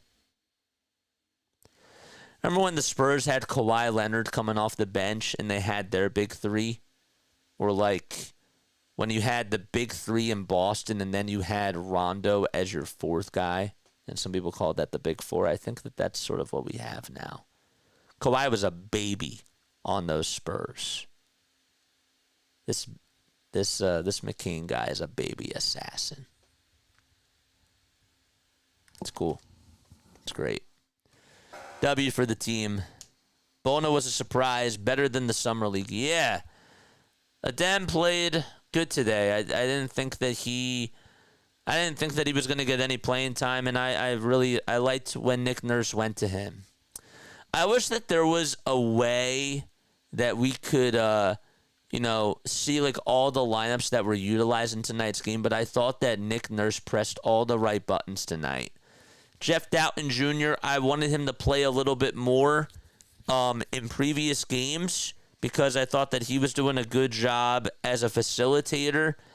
And over the last 2 games, he just didn't have it. And tonight, Nick Nurse decided not to use him for long. And he went to somebody else, and he went to Reggie Jackson to try to see if he could make an adjustment there. And Reggie Jackson, to his credit, played pretty well. I don't think he can do that every single night.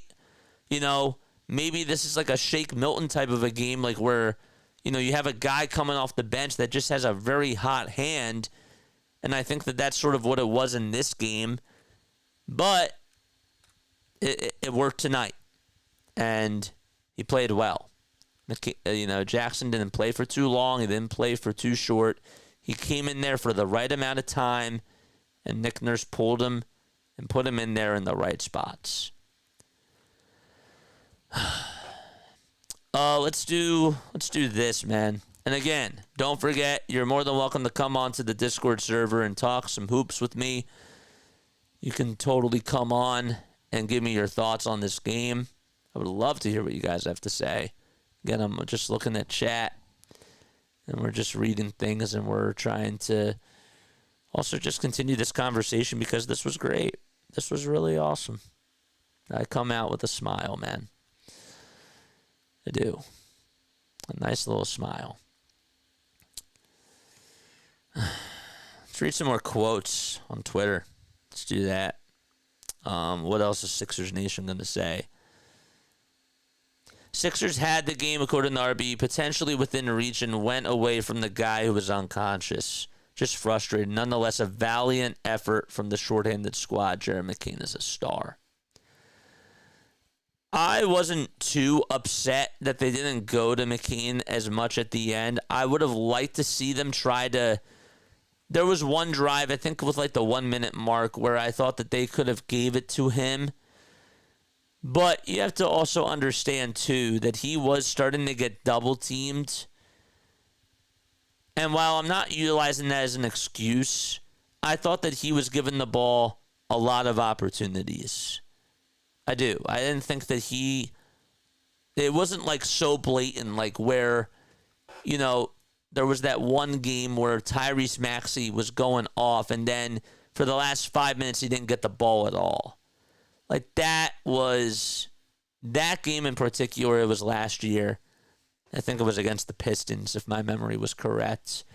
But he didn't get the ball at all during those last 5 minutes, and that was really frustrating. McCain got the ball a couple of times within the last 3 minutes, and even during the last 2 minutes of the game, and I thought that I didn't think it was overkill. Would I have liked to see him get the ball a little bit more times during that stretch? Sure.